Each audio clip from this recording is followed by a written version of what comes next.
नमस्कार दोस्तों, welcome to my YouTube channel. आज मैं आप सभी लोगों के लिए हिंदी में प्रमुख कवि और उनकी रचनाओं के बारे में बताऊंगी। देखिए दोस्तों, हमारा पहला है कि जयशंकर प्रसाद जी की रचनाएं।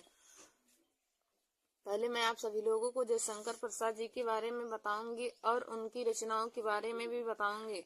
तो देखिए दोस्तों, जयशंकर प्रसाद जी को छायावाद का जनक कहा जाता है।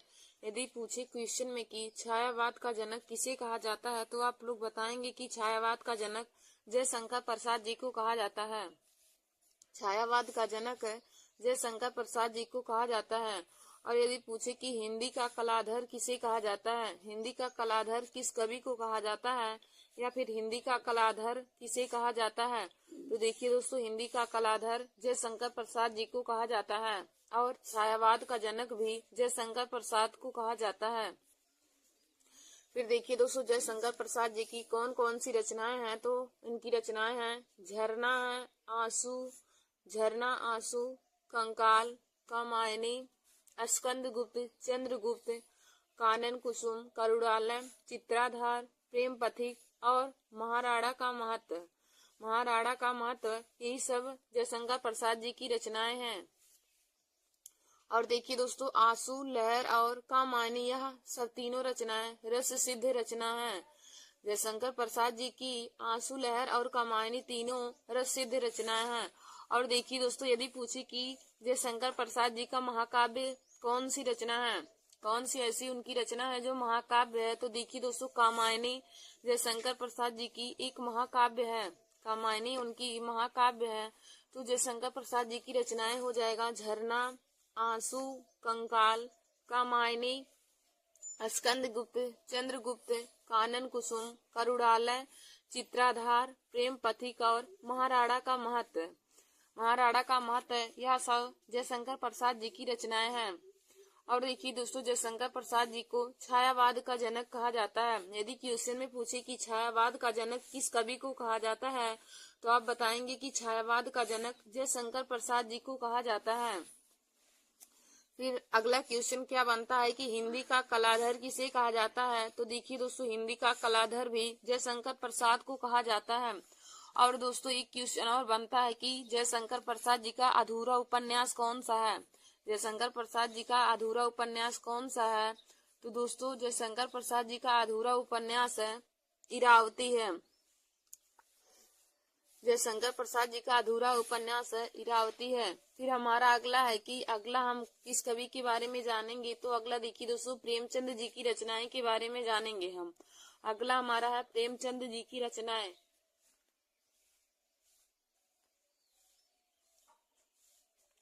तो देखिए दोस्तों, प्रेमचंद जी ने ज्यादातर उपन्यास ही लिखा है। इनको उपन्यासों का सम्राट कहा जाता है या उपन्यासों का उपन्यासकार।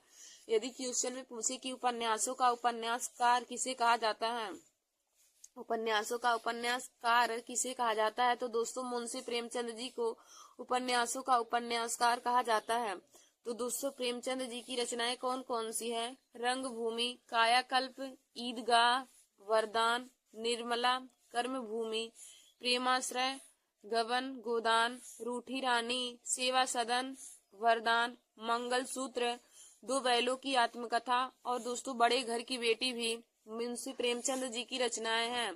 मुंशी प्रेमचंद जी की रचनाएं हैं रंगभूमि, कायाकल्प, ईदगाह, वरदान, निर्मला, कर्मभूमि, प्रेमाश्रय, गबन गोदान, रूठी रानी, सेवा सदन, वरदान, मंगल सूत्र, दो बैलों की आत्मकथा और बड़े घर की बेटी भी मुंशी प्रेमचंद जी की रचनाएं हैं। और देखिए दोस्तों, इनसे क्या क्वेश्चन बनता है कि प्रेमचंद जी की अधूरी उपन्यास। जब भी आपसे क्वेश्चन में पूछे कि प्रेमचंद जी की अधूरी उपन्यास क्या है, तो दोस्तों, मुंशी प्रेमचंद जी का अधूरा उपन्यास मंगल सूत्र है।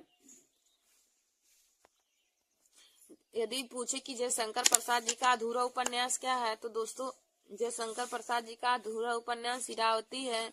और मुंशी प्रेमचंद जी का अधूरा उपन्यास मंगल सूत्र है। फिर देखिए दोस्तों, यदि पूछे कि मुंशी प्रेमचंद जी का प्रथम उपन्यास कौन सा है, मुंशी प्रेमचंद जी का प्रथम उपन्यास क्या है, तो दोस्तों, मुंशी प्रेमचंद जी का प्रथम उपन्यास सेवा सदन है, जो 1918 ईस्वी में हुआ था। प्रथम उपन्यास है सेवा सदन है, जिसकी रचना इन्होंने 1918 ईस्वी में की थी। और दोस्तों इनका दूसरा उपन्यास है वरदान, जिसकी रचना इन्होंने 1920 ईस्वी में की थी। प्रेमचंद जी का अधूरा उपन्यास मंगलसूत्र है। प्रथम उपन्यास सेवा सदन है, जिसकी रचना प्रेमचंद जी ने 1918 ईस्वी में की थी। और द्वितीय उपन्यास है वरदान, जिसकी रचना इन्होंने 1920 ईस्वी में की थी। फिर हमारा अगला क्वेश्चन क्या बनता है कि मुंशी प्रेमचंद जी का कौन सा उपन्यास है जो अंग्रेजों द्वारा जब्त किया गया है। अंग्रेजों द्वारा जब्त किया गया मुंशी प्रेमचंद जी का उपन्यास कौन सा है। तो दोस्तों अंग्रेजों द्वारा जब्त किया गया उपन्यास सोजे वतन है। मुंशी प्रेमचंद जी का कौन सा उपन्यास है जो अंग्रेजों के द्वारा जब्त किया गया है। तो दोस्तों सोजे वतन अंग्रेजों के द्वारा जब्त किया गया उपन्यास है।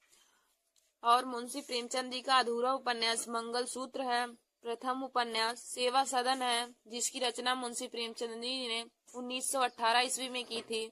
और द्वितीय उपन्यास वरदान है, जिसकी रचना इन्होंने 1920 ईस्वी में की थी। और इनका ऐसा कौन सा उपन्यास है जो अंग्रेजों के द्वारा जब्त किया गया था। तो दोस्तों सोजे वतन मुंशी प्रेमचंद जी का ऐसा उपन्यास है जो अंग्रेजों के द्वारा जब्त किया गया था। और दोस्तों यह क्वेश्चन यदि पूछे कि उपन्यासों का उपन्यासकार किसे कहा जाता है, तो मुंशी प्रेमचंद जी को उपन्यासों का उपन्यासकार कहा जाता है। फिर देखिए दोस्तों हम अगला देखेंगे रामधारी सिंह दिनकर जी के बारे में। अगला हमारा टॉपिक है रामधारी सिंह दिनकर। तो हम रामधारी सिंह दिनकर कवि की रचनाएं के बारे में जानेंगे। तो देखिए दोस्तों रामधारी सिंह दिनकर की कौन कौन सी रचना है। तो इनकी रचना है कुरुक्षेत्र, उर्वशी, रेणुका, रश्मि रथी, द्वंद्व गीत, धूप छां, मिर्च का मजा, सूरज का ब्याह और परशुराम की प्रतीक्षा। देखिए दोस्तों परशुराम की प्रतीक्षा यह रचना बहुत ही महत्वपूर्ण है।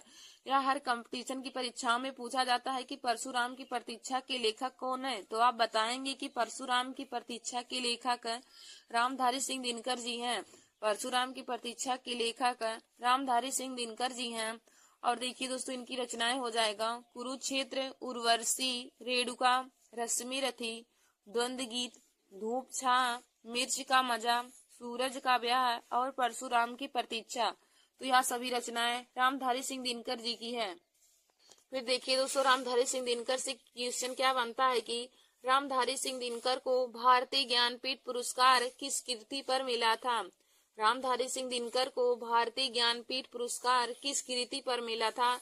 तो देखिए दोस्तों उर्वशी पर रामधारी सिंह दिनकर को ज्ञानपीठ पुरस्कार मिला था। रामधारी सिंह दिनकर जी को उर्वशी पर ज्ञानपीठ पुरस्कार मिला था। और देखिए दोस्तों यदि पूछे कि भारत का द्वितीय राष्ट्र कवि किसे कहा जाता है, तो रामधारी सिंह दिनकर को भारत का द्वितीय राष्ट्र कवि कहा जाता है। और यदि पूछे कि भारत का प्रथम राष्ट्र कवि किसे कहा जाता है, तो प्रथम राष्ट्र कवि मैथिली शरण गुप्त जी को कहा जाता है। और द्वितीय राष्ट्र कवि रामधारी सिंह दिनकर जी को कहा जाता है। और दोस्तों यदि पूछे कि रामधारी सिंह दिनकर को भारतीय ज्ञानपीठ पुरस्कार किस कृति पर मिला था, तो इनको भारतीय ज्ञानपीठ पुरस्कार उर्वशी पर मिला था। देखिए दोस्तों आगे हम देखेंगे कि मैथिली शरण गुप्त जी की कौन कौन सी रचना है। मैथिली शरण गुप्त जी की कौन कौन सी रचना है। तो देखिए दोस्तों इनकी रचना है पंचवटी, साकेत, यशोधरा, जयद्रथ वध, भारत भारती, सैरंधी, झंकार, स्वादेश। मैथिली शरण गुप्त की रचनाएं हैं पंचवटी, साकेत, यशोधरा, जयद्रथ वध, भारत भारती, सैरंधी, झंकार और स्वादेश। यह सभी रचनाएं मैथिली शरण गुप्त जी की हैं। फिर देखिए दोस्तों मैथिली शरण गुप्त से क्या हमारा क्वेश्चन बनता है कि हिंदी का प्रथम राष्ट्र कवि किसे कहा जाता है। हिंदी का प्रथम राष्ट्र कवि किसे कहा जाता है। तो देखिए दोस्तों हिंदी का प्रथम राष्ट्र कवि मैथिली शरण गुप्त जी को कहा जाता है। हिंदी का प्रथम राष्ट्र कवि मैथिली शरण गुप्त जी को कहा जाता है। फिर हमारा अगला क्वेश्चन क्या है कि हिंदी का द्वितीय राष्ट्र कवि किसे कहा जाता है। तो अभी हमने आप लोगों को ऊपर बताया कि हिंदी का द्वितीय राष्ट्र कवि रामधारी सिंह दिनकर जी को कहा जाता है। और हिंदी का प्रथम राष्ट्र कवि मैथिली शरण गुप्त जी को कहा जाता है। और दोस्तों देखिए हिंदी का प्रथम राष्ट्र कवि मैथिली शरण गुप्त जी को किसने कहा था।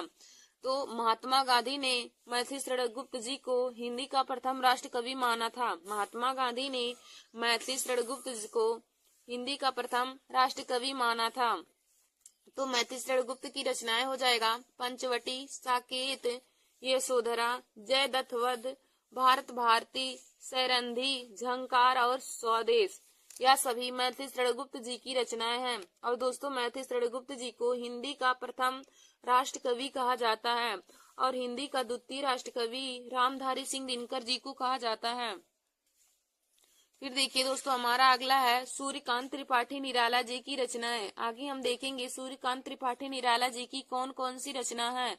तो देखिए दोस्तों सूर्यकांत त्रिपाठी निराला जी की रचनाएं हैं कुकुरमुत्ता, अड़िमा, परिमल, तोड़ती पत्थर, गीतिका, बेला, अनामिका, आराधना, अर्चना, नए पत्ते और तुलसीदास।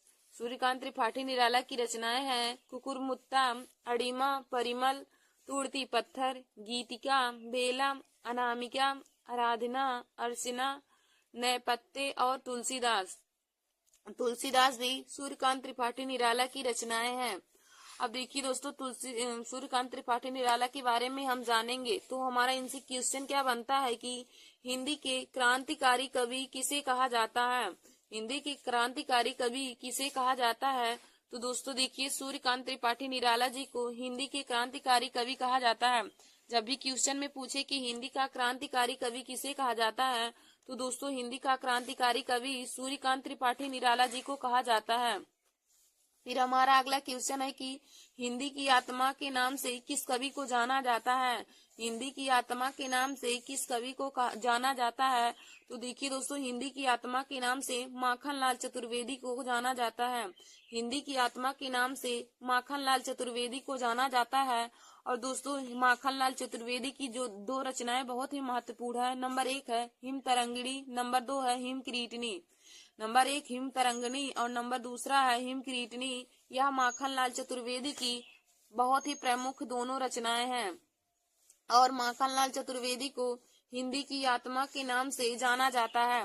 और दोस्तों हिंदी के क्रांतिकारी कवि पूछे कि हिंदी के क्रांतिकारी कवि किसे कहते हैं। तो दोस्तों हिंदी के क्रांतिकारी कवि सूर्यकांत त्रिपाठी निराला जी को कहा जाता है। हिंदी का क्रांतिकारी कवि सूर्यकांत त्रिपाठी निराला जी को कहा जाता है। फिर हम आगे देखेंगे कि केशवदास की रचनाएं। केशवदास की कौन कौन सी रचनाएं हैं। तो देखिए दोस्तों रसिक प्रिया, कवि प्रिया, रामचंद्रिका, नखशिखा, चंद्रमाला, रतन बावनी, यह सभी केशवदास की रचनाएं हैं। रसिक प्रिया, कवि प्रिया, रामचंद्रिका, नखशिखा, चंद्रमाला, रतन बावनी, यह सभी केशवदास की रचनाएं हैं। और देखिए दोस्तों यदि हमारा क्वेश्चन पूछे कि कठिन काव्य का प्रेत किसे कहा जाता है। कठिन काव्य का प्रेत किस कवि को कहा जाता है। तो देखिए दोस्तों कठिन काव्य का प्रेत केशवदास जी को कहा जाता है। कठिन काव्य का प्रेत केशवदास को कहा जाता है। और केशवदास की रचनाएं हैं रसिक प्रिया, कवि प्रिया, रामचंद्रिका, नखशिखा, चंद्रमाला, रतन बावनी। फिर हमारा अगला है कि तुलसीदास जी की रचनाएं। आगे हम देखेंगे तुलसीदास जी की रचनाएं। देखिए दोस्तों तुलसीदास जी की रचनाएं कौन कौन सी है। रामचरितमानस, रामलला नहचू, वैराग संदीपनी, भैरवी रामायण, पार्वती मंगल, जानकी मंगल, रामाज्ञा प्रश्न, दोहावली, रामलला लहचू, यह सभी तुलसीदास जी की रचनाएं हैं। देखिए दोस्तों तुलसीदास की रचना हो जाएगा रामचरितमानस, रामलला नहचू, वैराग संदीपनी, भैरवी रामायण, पार्वती मंगल, जानकी मंगल, रामाज्ञा प्रश्न, दोहावली, विनय पत्रिका है, कवितावली है, दोहावली, और यह सभी तुलसीदास जी की रचनाएं हैं। देखिए दोस्तों विनय पत्रिका, दोहावली और कवितावली, इसकी रचना तुलसीदास जी ने ब्रज भाषा में की है। विनय पत्रिका, दोहावली और कवितावली, इन तीनों की रचना तुलसीदास जी ने ब्रज भाषा में की है। और यदि पूछे कि रामचरितमानस की रचना किस भाषा में हुई है। तो देखिए दोस्तों रामचरितमानस की रचना अवधी भाषा में हुई है। रामचरितमानस की रचना तुलसीदास जी ने अवधी भाषा में किया है। यह क्वेश्चन हर बार ही हर कंपटीशन की परीक्षाओं में पूछा जाता है कि रामचरितमानस किस भाषा में लिखा गया है। तो देखिए दोस्तों रामचरितमानस अवधी भाषा में लिखा गया है। रामचरितमानस अवधी भाषा में लिखा गया है। और पूछता है कि विनय पत्रिका किस भाषा में लिखा गया है, तो दोस्तों विनय पत्रिका ब्रज भाषा में लिखा गया है और रामचरितमानस अवधी भाषा में लिखा गया है। देखिए दोस्तों, यदि पूछे कि रामचरितमानस में कितने कांड होते हैं, तो दोस्तों रामचरितमानस में 7 कांड होते हैं। रामचरितमानस में 7 कांड होते हैं। सबसे छोटा कांड है किष्किंधा कांड और सबसे बड़ा कांड का नाम है बाल्य कांड। देखिए दोस्तों, जब भी पूछे कि रामचरितमानस में कितने कांड होते हैं, तो आप बताएंगे कि रामचरितमानस में 7 कांड होते हैं। सबसे छोटा कांड है किष्किंधा कांड और सबसे बड़ा कांड है बाल्य कांड। फिर देखिए दोस्तों, हमारा अगला क्वेश्चन है कि मैथिल कोकिल किसे कहा जाता है या मैथिल कोकिला किस कवि को कहा जाता है। तो देखिए दोस्तों, मैथिल कोकिला विद्यापति को कहा जाता है। और यदि पूछे कि कीर्ति लता कीर्ति पताका किसकी रचना है, कीर्ति लता और कीर्ति पताका किसकी रचना है, तो देखिए दोस्तों, कीर्ति लता और कीर्ति पताका दोनों ही रचनाएं विद्यापति की है। और विद्यापति को मैथिल कोकिला के नाम से भी जाना जाता है। जब भी पूछे कि मैथिल कोकिला के नाम से किस कवि को जाना जाता है, तो आप बताएंगे विद्यापति को मैथिल कोकिला के नाम से जाना जाता है। फिर दोस्तों, हमारा अगला क्वेश्चन है कि किसे उग्र कवि के रूप में जाना जाता है। तो देखिए दोस्तों, पांडे विचैन शर्मा जी का पूरा नाम होता है पांडे विचैन शर्मा उग्र। तो उग्र कवि के नाम से पांडे विचैन शर्मा जी को ही जाना जाएगा। और इनकी और रचनाएं हैं उसकी माँ, खुदाराम, गंगा, गंगा दत्त व गांगी। यह सभी रचनाएं पांडे विचैन शर्मा उग्र जी की है। तो देखिए दोस्तों, आज मैंने आप सभी लोगों के लिए हिंदी में प्रमुख हिंदी साहित्य से संबंधित प्रमुख कवि और उनकी कुछ रचनाएं के बारे में बताया है और उनसे संबंधित क्वेश्चन भी बताया है। तो दोस्तों, आप लोग हमारे इस वीडियो को जरूर देख लीजिए, क्योंकि यह video group D, RRB, NTPC, UPP और सभी कंपटीशन की परीक्षाओं के लिए बहुत ही महत्वपूर्ण है। जिनमें हिंदी पूछा जाता है उनके लिए यह वीडियो बहुत ही महत्वपूर्ण है। देखिए दोस्तों, ऐसे ही क्वेश्चन हर कंपटीशन की परीक्षाओं में पूछे जाते हैं। तो आप लोग हमारे इस वीडियो को जरूर देख लीजिए और अपने दोस्तों में भी शेयर कर लीजिए। धन्यवाद दोस्तों, ऐसे हमारे वीडियो को देखने के लिए। और हिंदी, जीके और मैथ और रीजनिंग की सभी टॉपिक को पाने के लिए आप सभी लोग हमारे YouTube channel Nancy success classes को सब्सक्राइब कर लीजिए और अपने दोस्तों में शेयर करना ना भूलें। धन्यवाद दोस्तों।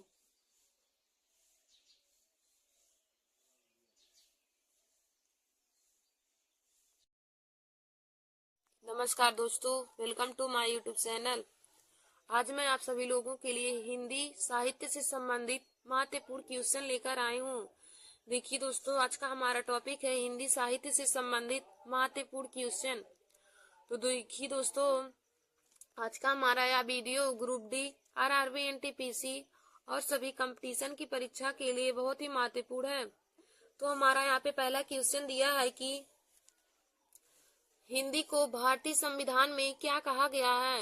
हिंदी को भारतीय संविधान में क्या कहा गया है। तो देखिए दोस्तों, हिंदी को भारतीय संविधान में राज्य भाषा कहा गया है। हिंदी को भारतीय संविधान में क्या कहा गया है, तो हिंदी को भारतीय संविधान में राज्य भाषा कहा गया है। और यह आर्टिकल 343 में है। भारतीय संविधान में हिंदी को राज्य भाषा कहा गया है और इसके बारे में वर्णन आर्टिकल 343 में है।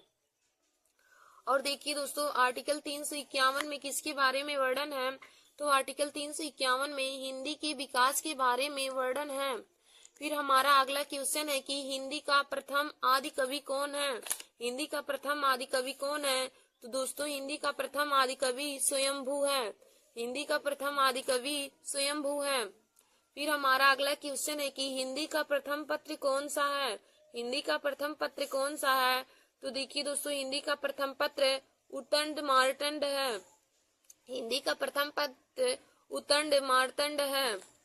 फिर हमारा अगला क्वेश्चन है कि हिंदी की प्रथम पत्रिका कौन सी है। हिंदी की प्रथम पत्रिका कौन सी है, तो दोस्तों हिंदी की प्रथम पत्रिका संवाद कौमुदी है। हिंदी की प्रथम पत्रिका संवाद कौमुदी है। हिंदी की प्रथम पत्रिका संवाद कौमुदी है।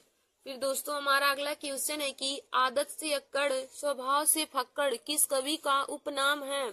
आदत से अक्कड़ स्वभाव से फक्कड़ किस कवि का उपनाम है? तो देखिए दोस्तों, आदत से अक्कड़ स्वभाव से फक्कड़ कबीरदास जी का उपनाम है। और दोस्तों यदि पूछे कि कबीरदास की भाषा कैसी थी, तो इनकी भाषा सधुकड़ी पंचमेल खिचड़ी थी। कबीरदास की भाषा सधुकड़ी पंचमेल खिचड़ी थी। और दोस्तों इनकी साखी शबद रमैनी और बीजक इनकी रचनाएं हैं। कबीरदास जी की रचनाएं हैं साखी शबद रमैनी और बीजक भी है। दोस्तों फिर हमारा अगला क्वेश्चन है कि आधुनिक युग के चरण कौन से हैं? आधुनिक युग के चरण कौन है? तो दोस्तों आधुनिक युग के चरण रामधारी सिंह दिनकर जी को कहा जाता है। आधुनिक युग के चरण रामधारी सिंह दिनकर जी को कहा जाता है। और देखिए दोस्तों, रामधारी सिंह दिनकर जी भारत के द्वितीय राष्ट्रपति हैं। यदि पूछे कि हिंदी साहित्य का द्वितीय राष्ट्र कवि किसे कहा जाता है, हिंदी साहित्य का द्वितीय राष्ट्र कवि किसे माना जाता है, तो दोस्तों रामधारी सिंह दिनकर जी को हिंदी साहित्य का द्वितीय राष्ट्र कवि माना जाता है। और दोस्तों यदि पूछे कि रामधारी सिंह दिनकर को किस कृति पर ज्ञानपीठ पुरस्कार मिला था, तो दोस्तों रामधारी सिंह दिनकर जी को उर्वशी पर ज्ञानपीठ पुरस्कार मिला था। और यदि पूछे कि सुमित्रा नंदन पंत जी को किस कृति पर ज्ञानपीठ पुरस्कार मिला, तो सुमित्रा नंदन पंत जी को चिदम्बरा पर ज्ञानपीठ पुरस्कार मिला था। रामधारी सिंह दिनकर जी को उर्वशी पर ज्ञानपीठ पुरस्कार मिला था। और महादेवी वर्मा जी को यामा कीर्ति पर ज्ञानपीठ पुरस्कार मिला था। तो दोस्तों जो क्वेश्चन हमने कॉपी में नोट नहीं किया है, आप लोग को बता रहे हैं, उसको भी आप लोग अपनी कॉपी में जरूर नोट कर लीजिएगा। और देखिए दोस्तों, महादेवी वर्मा जी को आधुनिक युग की मीरा कहा जाता है। फिर हमारा अगला क्वेश्चन है कि हिंदी के प्रथम गीत लेखक कौन है? हिंदी के प्रथम गीत लेखक कौन है? तो देखिए दोस्तों, हिंदी के प्रथम गीत लेखक विद्यापति हैं। हिंदी के प्रथम गीत लेखक विद्यापति हैं। फिर हमारा अगला क्वेश्चन है कि हिंदी की सर्वप्रथम दैनिक समाचार पत्र कौन सा है? हिंदी का सर्वप्रथम दैनिक समाचार पत्र कौन सा है? तो देखिए दोस्तों, हिंदी का प्रथम दैनिक समाचार पत्र सुधा वर्षण है। फिर हमारा अगला क्वेश्चन है कि रानी केतकी कहानी की भाषा को क्या कहा जाता है? रानी केतकी की कहानी की भाषा को क्या कहा जाता है, या फिर रानी केतकी की कहानी की भाषा कौन सी है? तो देखिए दोस्तों, पहले हम आप लोग को बताते हैं कि रानी केतकी की कहानी को किसने लिखा है। तो देखिए दोस्तों, रानी केतकी की कहानी को मुंशी इंसा अल्लाह खां ने लिखा है। रानी केतकी कहानी के लेखक इंसा अल्लाह खां जी हैं। और रानी केतकी की कहानी की भाषा खड़ी बोली है। फिर हमारा अगला क्वेश्चन है कि इंदु पत्रिका के संपादक कौन है? इंदु पत्रिका के संपादक कौन है? तो देखिए दोस्तों, इंदु पत्रिका के संपादक अंबिका प्रसाद हैं। इंदु पत्रिका के संपादक अंबिका प्रसाद हैं। फिर हमारा अगला क्वेश्चन है कि अपभ्रंश का वाल्मीकि किसे कहा जाता है? अपभ्रंश का वाल्मीकि किसे कहा जाता है? तो देखिए दोस्तों, स्वयंभू को अपभ्रंश का वाल्मीकि कहा जाता है। फिर हमारा अगला क्वेश्चन है कि अष्टछाप के सर्वश्रेष्ठ कवि कौन है? अष्टछाप के सर्वश्रेष्ठ कवि कौन है? तो देखिए दोस्तों, अष्टछाप के सर्वश्रेष्ठ कवि सूरदास जी हैं। अष्टछाप के सर्वश्रेष्ठ कवि सूरदास जी हैं। फिर हमारा अगला क्वेश्चन है कि कबीरदास के उपदेशों का सबसे महत्वपूर्ण संकलन क्या है? कबीरदास के उपदेशों का सबसे महत्वपूर्ण संकलन क्या है? तो दोस्तों, कबीरदास के उपदेशों का सबसे महत्वपूर्ण संकलन बीजक है। फिर देखिए दोस्तों, हमारा क्वेश्चन अगला है कि वाल्मीकि के द्वारा रामायण ग्रंथ की रचना किस भाषा में हुई थी? वाल्मीकि के द्वारा रामायण ग्रंथ की रचना किस भाषा में हुई? तो दोस्तों, वाल्मीकि ने रामायण ग्रंथ की रचना संस्कृत भाषा में की थी। फिर हमारा अगला क्वेश्चन है कि उर्दू किस भाषा का शब्द है? उर्दू किस भाषा का शब्द है? तो देखिए दोस्तों, उर्दू तुर्की भाषा का शब्द है। उर्दू किस भाषा का शब्द है? तो उर्दू तुर्की भाषा का शब्द है। फिर हमारा अगला क्वेश्चन है कि एक नार पिया को भानी, एक नार पिया को भानी, तनवा को सगरा ज्यों पानी, पंक्ति के लेखक कौन है? देखिए दोस्तों, हमारा पंक्ति क्या दिया है कि एक नार पिया को भानी, तनवा को सगरा ज्यों पानी, पंक्ति के लेखक कौन है? तो दोस्तों, इस पंक्ति के लेखक अमीर खुसरो हैं। एक नार पिया को भानी, तनवा को सगरा ज्यों पानी, इस पंक्ति के लेखक अमीर खुसरो हैं। और दोस्तों, यह पंक्ति ब्रज भाषा में लिखी गई है। फिर हमारा अगला क्वेश्चन है कि पद्मावत किस भाषा में लिखी गई है। पद्मावत किस भाषा में लिखी गई है। तो देखिए दोस्तों, पद्मावत अवधी भाषा में लिखी गई है। और यदि पूछे कि पद्मावत के लेखक कौन है, तो पद्मावत को लिखने वाले मलिक मोहम्मद जायसी जी हैं। पद्मावत को किसने लिखा है, तो दोस्तों पद्मावत को मलिक मोहम्मद जायसी ने लिखा है। और यदि पूछे कि पद्मावत किस काल की रचना है, तो दोस्तों पद्मावत आदिकाल की रचना है। तो हमने आप लोगों को पद्मावत से संबंधित 3 क्वेश्चन बताए। पद्मावत के लेखक मलिक मोहम्मद जायसी जी हैं, और पद्मावत की भाषा अवधी है, और पद्मावत आदिकाल की रचना है। फिर हमारा अगला क्वेश्चन है कि कबीरदास की भाषा क्या थी। कबीरदास की भाषा क्या थी, तो देखिए दोस्तों, कबीरदास की भाषा सदुक्कुड़ी थी। फिर हमारा अगला क्वेश्चन है कि किस कवि की दोहों को शुक्ल ने हिंदी साहित्य का रत्न कहा है। किस कवि की दोहों को शुक्ल ने हिंदी साहित्य का रत्न कहा है, तो देखिए दोस्तों, बिहारी लाल की दोहों को शुक्ल जी ने हिंदी साहित्य का रत्न कहा है। और देखिए दोस्तों, बिहारी लाल मात्र अपनी एक ही कृति से प्रसिद्ध हुए थे। तो बिहारी सतसई बिहारी लाल की प्रमुख एक कृति है। उन्होंने दोहा लिखा है, प्रमुख उनका दोहा बिहारी सतसई। उन्होंने केवल एक ही काव्य ग्रंथ की रचना की है। बिहारी लाल की एक काव्य ग्रंथ है बिहारी सतसई। और देखिए दोस्तों, उन्होंने बिहारी सतसई की रचना की, और उसी से ही यह बहुत प्रसिद्ध हुए थे। यदि पूछे कि देखिए दोस्तों, इनके बारे में लिखा गया कि सतसैया के दोहरे जो नावक के तीर, देखन में छोटन लगे घाव करे गंभीर।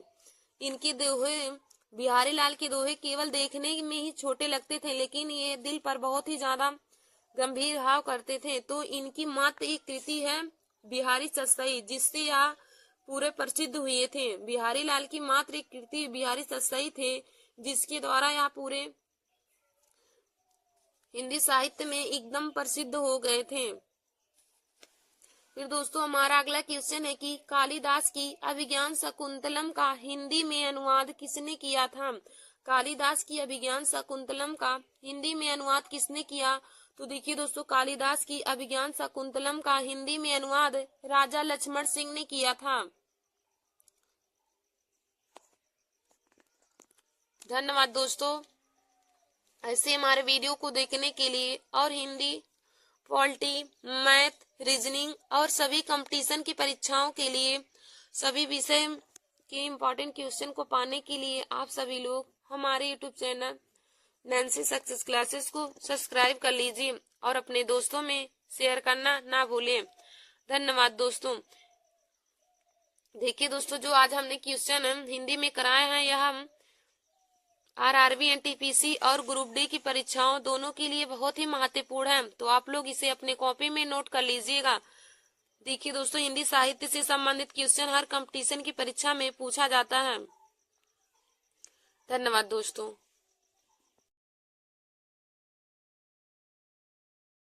नमस्कार दोस्तों, welcome to my YouTube channel.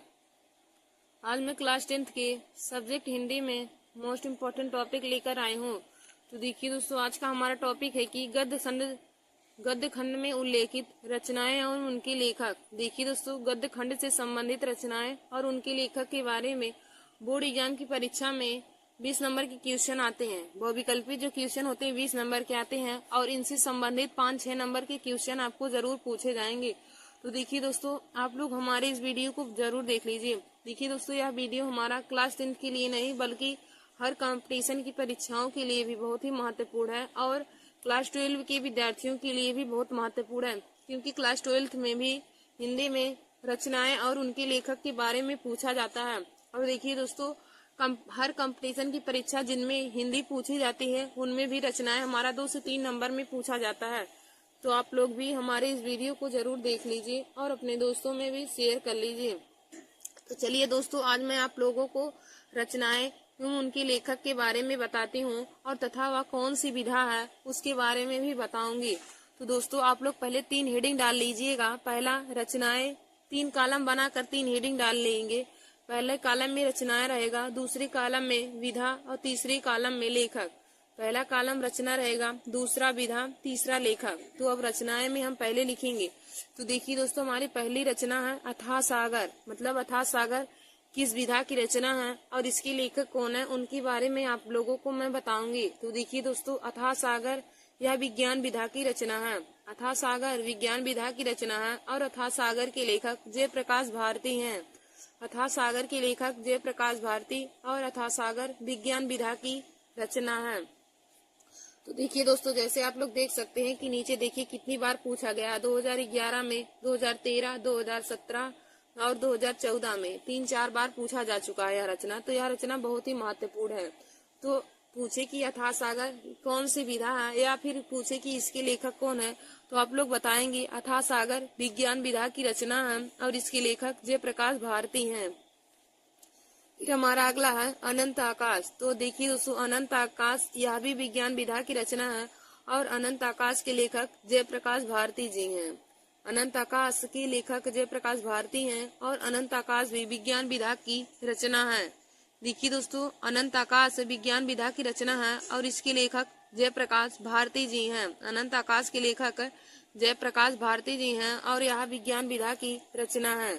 तो अथाह सागर एवं अनंत आकाश दोनों विज्ञान विधा की रचना है और दोनों के लेखक ही जयप्रकाश भारती जी हैं। और देखिए दोस्तों, यह भी बहुत बार ही पूछा गया है अनंत आकाश। तो अथाह सागर एवं अनंत आकाश दोनों विज्ञान विधा की रचना है और दोनों के लेखक जयप्रकाश भारती जी हैं। फिर हमारा अगला क्वेश्चन है अंधा युग। अंधा युग के लेखक कौन है और इसकी कौन सी विधा है। तो देखिए दोस्तों, अंधा युग काव्य नाटक की विधा है और इसके लेखक धर्मवीर भारती जी हैं। अंधा युग काव्य नाटक की विधा है और इसके लेखक धर्मवीर भारती जी हैं। फिर हमारा अगला है अजात शत्रु। तो अजात शत्रु देखिए दोस्तों कौन सी विधा है। तो अजात शत्रु नाटक विधा की रचना है और इसके लेखक जयशंकर प्रसाद जी हैं। अजात शत्रु के लेखक जयशंकर प्रसाद जी हैं और अजात शत्रु नाटक विधा की रचना है। और देखिए दोस्तों, अजात शत्रु पे आप लोग इम्पोर्टेंट लगा लीजिए क्योंकि यह हर बार ही पूछा गया। देखिए सन 2008 में, 2012 में, 2015 में और 2016 में कई बार पूछा जा चुका है कि अजात शत्रु कौन सी विधा की रचना है या फिर इसके लेखक के बारे में पूछा जा सकता है। तो अजात शत्रु नाटक विधा की रचना है और इसके लेखक जयशंकर प्रसाद जी हैं। अजात शत्रु के लेखक जयशंकर प्रसाद जी हैं और यह नाटक विधा की रचना है। फिर हमारा देखिए दोस्तों अगला दिया है अतीत के चलचित्र के लेखक कौन है। अतीत के चलचित्र, तो देखिए दोस्तों, अतीत के चलचित्र रेखा चित्र विधा की रचना है और इसके लेखक महादेवी वर्मा जी हैं। अतीत के चलचित्र की लेखिका या फिर हम कह सकते हैं कवित्री महादेवी वर्मा जी हैं और अतीत के चलचित्र रेखा चित्र विधा की रचना है। अतीत के चलचित्र रेखा चित्र विधा की रचना है और इसकी लेखिका महादेवी वर्मा जी हैं। तो देखिए दोस्तों, अतीत के चलचित्र रेखा चित्र विधा की रचना है और इसके लेखक महादेवी वर्मा जी हैं। इसकी कवित्री महादेवी वर्मा जी हैं। फिर हमारा अगला है अनाम दास का पोथा। अनाम दास का पोथा, तो देखिए दोस्तों, अनाम दास का पोथा उपन्यास विधा की रचना है और इसके लेखक हजारी प्रसाद द्विवेदी जी हैं। अनाम दास का पोथा उपन्यास विधा की रचना है और इसके लेखक हजारी प्रसाद द्विवेदी जी हैं। तो दोस्तों, आप लोग अनाम दास के पोथा पे इम्पोर्टेंट लगा लीजिए क्योंकि यह हर बार ही बोर्ड एग्जाम की परीक्षा में पूछा जाता है। अनाम दास का पोथा, तो अनाम दास का पोथा उपन्यास विधा की रचना है और इसके लेखक हजारी प्रसाद द्विवेदी जी हैं। फिर हमारा अगला है अपनी खबर। अपनी खबर की पुस्तक के लेखक कौन है। तो देखिए दोस्तों, अपनी खबर आत्मकथा विधा की रचना है। अपनी खबर आत्मकथा विधा की रचना है और इसके लेखक पांडे वेचैन शर्मा उग्र जी हैं। पांडे वेचैन शर्मा उग्र जी अपनी खबर के लेखक हैं। तो अपनी खबर के लेखक पांडे वेचैन शर्मा उग्र जी हैं और यह कौन सी विधा है। तो यह आत्मकथा विधा की रचना है। अपनी खबर आत्मकथा विधा की रचना है और इसके लेखक पांडे वेचैन शर्मा उग्र जी हैं। देखिए दोस्तों, हमारा अगला दिया है अर्धनारीसर। अर्धनारीसर किस विधा की रचना है और इसके लेखक कौन है। तो देखिए दोस्तों, अर्धनारीसर निबंध विधा की रचना है और इसके लेखक रामधारी सिंह दिनकर जी हैं। अर्धनारीसर निबंध विधा की रचना है और इसके लेखक रामधारी सिंह दिनकर जी हैं। दोस्तों, आप लोग इस पर भी इम्पोर्टेंट का लगा लीजिए क्योंकि यह हर बार ही पूछा गया। देखिए 12 मई, 2013, 14, 16, मतलब लगातार ही कई सालों में पूछा गया है। तो आप लोग इसको भी बहुत अच्छे से याद कर लीजिएगा। अर्धनारीश्वर निबंध विधा की रचना है और इसके लेखक रामधारी सिंह दिनकर जी हैं। अर्धनारीश्वर के लेखक रामधारी सिंह दिनकर जी हैं। फिर देखिए दोस्तों हमारा अगला दिया है अग्नि रेखा। तो अग्नि रेखा की देखिए दोस्तों, अग्नि रेखा के रचनाकार महादेवी वर्मा जी हैं, या फिर इसकी लेखक कौन है तो महादेवी वर्मा जी हैं। अग्नि रेखा के लेखक महादेवी वर्मा जी हैं। फिर हमारा अगला है अशोक के फूल। तो अशोक के फूल किस विधा की रचना है तो देखिए दोस्तों अशोक के फूल ललित निबंध विधा की रचना है। अशोक के फूल ललित निबंध विधा की रचना है और इसके लेखक हजारी प्रसाद द्विवेदी जी हैं। अशोक के फूल ललित निबंध विधा की रचना है और इसके लेखक हजारी प्रसाद द्विवेदी जी हैं। फिर हमारा अगला दिया है अष्टयाम। तो देखिए दोस्तों अष्टयाम ब्रज भाषा गद्य का विधा है, ब्रज भाषा गद्य की विधा है और अष्टयाम के रचनाकार नाभादास जी हैं, यानी कि अष्टयाम के लेखक नाभादास जी हैं। फिर हमारा अगला है आधी। तो देखिए दोस्तों आधी कहानी विधा की रचना है और आधी के लेखक जयशंकर प्रसाद जी हैं। आधी कहानी विधा की रचना है और आधी के लेखक जयशंकर प्रसाद जी हैं। आधी कहानी विधा की रचना है और इसके लेखक जयशंकर प्रसाद जी हैं। फिर हमारा अगला दिया है आकाशी दीप। तो आकाशी दीप के लेखक कौन है तो देखिए दोस्तों आकाशी दीप कहानी विधा की रचना है और इसके लेखक जयशंकर प्रसाद जी हैं। आकाशी दीप कहानी विधा की रचना है और इसके लेखक जयशंकर प्रसाद जी हैं। और देखिए दोस्तों आकाशी दीप रचना बहुत बार पूछा गया है, 2008 में, 2009, 2011 और 2014 में। तो आप लोग आकाशी दीप को भी इम्पोर्टेंट लगा लीजिएगा। फिर देखिए दोस्तों हमारा आगे दिया है आचरण की सभ्यता। आचरण की सभ्यता के लेखक कौन है तो देखिए दोस्तों पहले आचरण की सभ्यता निबंध विधा की रचना है और आचरण की सभ्यता के लेखक सरदार पूर्ण सिंह हैं। आचरण की सभ्यता के लेखक सरदार पूर्ण सिंह हैं और यह निबंध विधा की रचना है। आचरण की सभ्यता निबंध विधा की रचना है और इसके लेखक सरदार पूर्ण सिंह हैं। फिर देखिए दोस्तों हमारा अगला दिया है आचार्य द्विवेदी जी। आचार्य द्विवेदी जी रचना की लेखक हरिभाऊ उपाध्याय जी हैं। आचार्य द्विवेदी जी के लेखक हरिभाऊ उपाध्याय जी हैं और यह संस्मरण विधा की रचना है। फिर देखिए दोस्तों हमारा अगला है आत्मनेपद। आत्मनेपद किस लेखक की रचना है तो आत्मनेपद के लेखक आज्ञे जी हैं और यह निबंध विधा की रचना है। आत्मनेपद निबंध विधा की रचना है और इसके लेखक आज्ञे हैं। फिर हमारा अगला है आलोचक रामचंद्र शुक्ल। आलोचक रामचंद्र शुक्ल। तो देखिए दोस्तों आलोचक रामचंद्र शुक्ल के लेखक गुलाब राय हैं और यह समीक्षा विधा की रचना है। आलोचक रामचंद्र शुक्ल गुलाब राय इसके लेखक हैं। आलोचक रामचंद्र शुक्ल रचना के लेखक गुलाब राय हैं और यह समीक्षा विधा की रचना है। फिर देखिए दोस्तों हमारा अगला है आवारा मसीहा।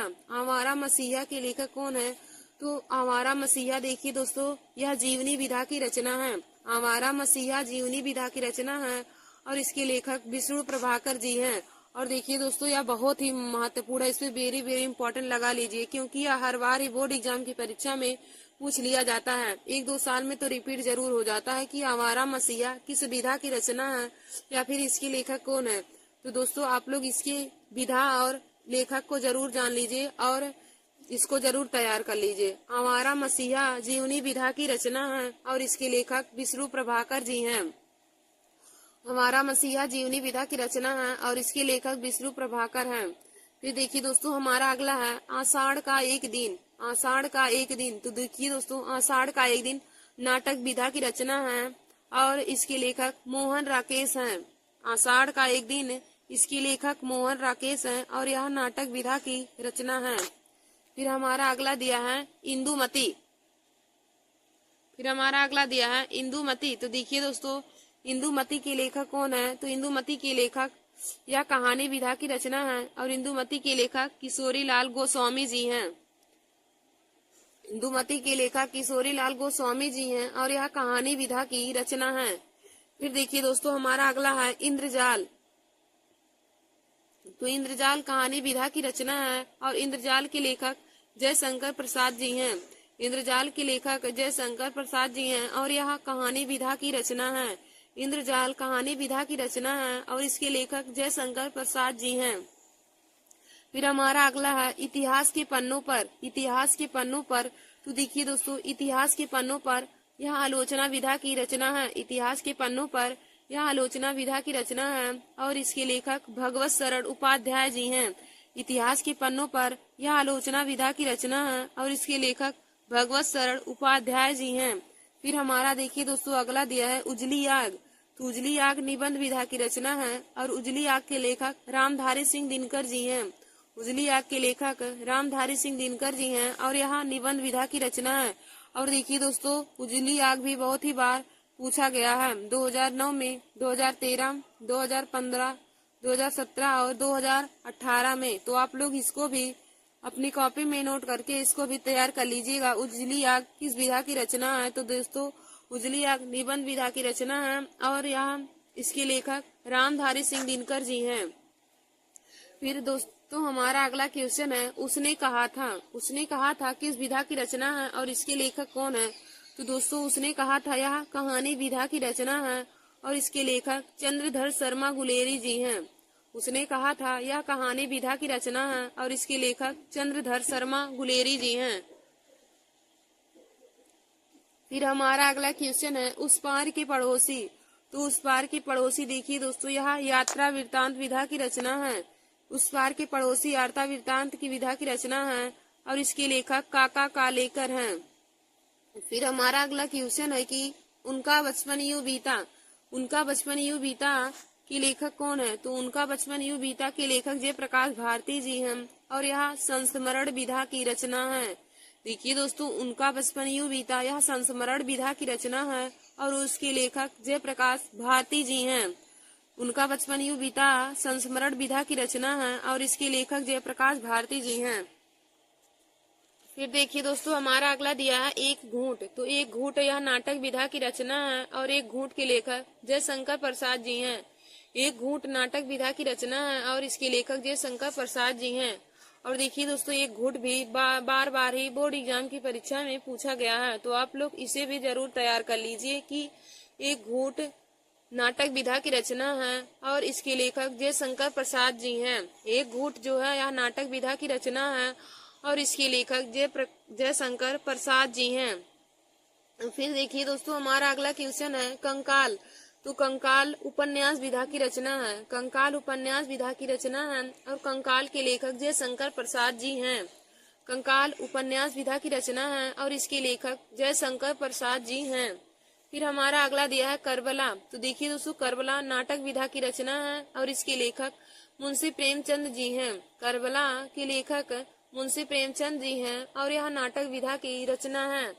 फिर हमारा अगला है कर्मभूमि। तो देखिए दोस्तों, कर्मभूमि उपन्यास विधा की रचना है और इसके लेखक मुंशी प्रेमचंद जी हैं। कर्मभूमि के लेखक मुंशी प्रेमचंद जी हैं और कर्मभूमि उपन्यास विधा की रचना है। फिर हमारा अगला दिया है कलम का सिपाही। कलम का सिपाही।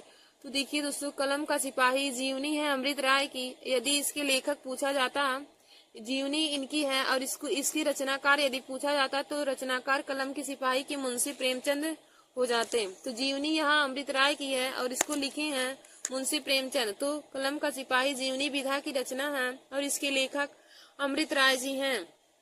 फिर हमारा अगला है कल्पलता। कल्पलता के लेखक कौन है? तो देखिए दोस्तों, कल्पलता निबंध विधा की रचना है। कल्पलता निबंध विधा की रचना है और इसके लेखक हजारी प्रसाद द्विवेदी जी हैं। कल्पलता निबंध विधा की रचना है, इसके लेखक हजारी प्रसाद द्विवेदी जी हैं। फिर हमारा अगला दिया है कविता के नए प्रतिमान। कविता के नए प्रतिमान। तो देखिए दोस्तों, कविता के नए प्रतिमान आलोचना विधा की रचना है और इसके लेखक नामवर सिंह हैं। कविता के नए प्रतिमान आलोचना विधा की रचना है, इसके लेखक नामवर सिंह हैं। फिर हमारा अगला है कहानी अनकहानी। कहानी अनकहानी की किस विधा की रचना है और इसके लेखक कौन है? तो देखिए दोस्तों, कहानी अनकहानी निबंध विधा की रचना है और इसके रचनाकार धर्मवीर भारती जी हैं। कहानी अनकहानी निबंध विधा की रचना है और इसके लेखक धर्मवीर भारती जी हैं। फिर हमारा अगला है कामायनी। तो देखिए दोस्तों, कामायनी एक महाकाव्य है। कामायनी एक महाकाव्य है जिसके रचनाकार या जिसके लेखक जयशंकर प्रसाद जी हैं। कामायनी के लेखक जयशंकर प्रसाद जी हैं और कामायनी एक महाकाव्य विधा की रचना है। फिर हमारा अगला क्वेश्चन है कि कुछ बिखरे पन्ने। कुछ बिखरे पन्ने, तो देखिए दोस्तों, कुछ बिखरे पन्ने निबंध विधा की रचना है और कुछ बिखरे पन्ने के लेखक पदुमलाल पुन्नालाल बख्शी जी हैं। कुछ बिखरे पन्ने के लेखक पदुमलाल पुन्नालाल बख्शी जी हैं और यह निबंध विधा की रचना है। फिर हमारा अगला है कुटज। तो कुटज देखिए दोस्तों, ललित निबंध विधा की रचना है। कुटज ललित निबंध विधा की रचना है और इसके लेखक हजारी प्रसाद द्विवेदी जी हैं। कुटज के लेखक हजारी प्रसाद द्विवेदी जी हैं और यह ललित निबंध विधा की रचना है। फिर हमारा अगला है कुल्ली भाट। तो कुल्ली भाट व्यंग्य विधा की रचना है और इसके लेखक सूर्यकांत त्रिपाठी निराला जी हैं। कुल्ली भाट यह व्यंग्य विधा की रचना है और इसके लेखक सूर्यकांत त्रिपाठी निराला जी हैं। फिर देखिए दोस्तों, हमारा अगला है कि क्या भूलूं क्या याद करूं। क्या भूलूं क्या याद करूं। तो देखिए दोस्तों, क्या भूलूं क्या याद करूं आत्मकथा विधा की रचना है और इसके लेखक हरिवंश राय बच्चन जी हैं। क्या भूलूं क्या याद करूं आत्मकथा विधा की रचना है और इसकी रचनाकार या इसके लेखक हरिवंश राय बच्चन जी हैं। और देखिए दोस्तों, यह भी बार बार ही बोर्ड एग्जाम की परीक्षा में पूछा गया है, क्या भूलूं क्या याद करूं। तो देखिए दोस्तों, क्या भूलूं क्या याद करूं आत्मकथा विधा की रचना है और इसकी लेखक हरिवंश राय बच्चन जी हैं। फिर देखिए दोस्तों, हमारा अगला क्वेश्चन है क्या भूलूं। तो देखिए दोस्तों, क्या भूलूं निबंध विधा की रचना है और क्या भूलूं के लेखक हैं पदुमलाल पुन्नालाल बख्शी जी। पदुमलाल पुन्नालाल बख्शी क्या भूलूं के लेखक हैं और यह निबंध विधा की रचना है। फिर हमारा अगला है खून की छींटे। तो खून की छींटे लेख संग्रह विधा की रचना है। खून की छींटे लेख संग्रह विधा की रचना है और खून की छींटे के लेखक भगवत शरण उपाध्याय जी हैं। खून की छींटे के लेखक भगवत शरण उपाध्याय जी हैं और यह लेख संग्रह विधा की रचना है। तो देखिए दोस्तों, यह भी बहुत बार ही बोर्ड एग्जाम की परीक्षा में पूछा गया है। 2008 में, 2009, 2011, 2013, 2014, 2016 और 2017 में, यानी कि बार बार ही यह रचना पूछी गई है। खून की छींटे के लेखक कौन है। तो दोस्तों, खून की छींटे के लेखक भगवत शरण उपाध्याय जी हैं और यह लेख संग्रह विधा की रचना है। तो देखिए दोस्तों, खून की छींटे के लेखक भगवत शरण उपाध्याय जी हैं और यह लेख संग्रह विधा की रचना है। फिर हमारा अगला है गबन। तो गबन उपन्यास विधा की रचना है और गबन के लेखक मुंशी प्रेमचंद जी हैं। गबन उपन्यास विधा की रचना है और इसके लेखक मुंशी प्रेमचंद जी हैं। फिर हमारा अगला दिया है गांधी जी की देन। तो गांधी जी की देन यह निबंध विधा की रचना है और इसके लेखक डॉक्टर राजेंद्र प्रसाद जी हैं। गांधी जी की देन यह निबंध विधा की रचना है और इसके लेखक डॉक्टर राजेंद्र प्रसाद जी हैं। फिर हमारा अगला दिया है गांव सुखी हम सुखी किस विधा की रचना है और इसके लेखक कौन है।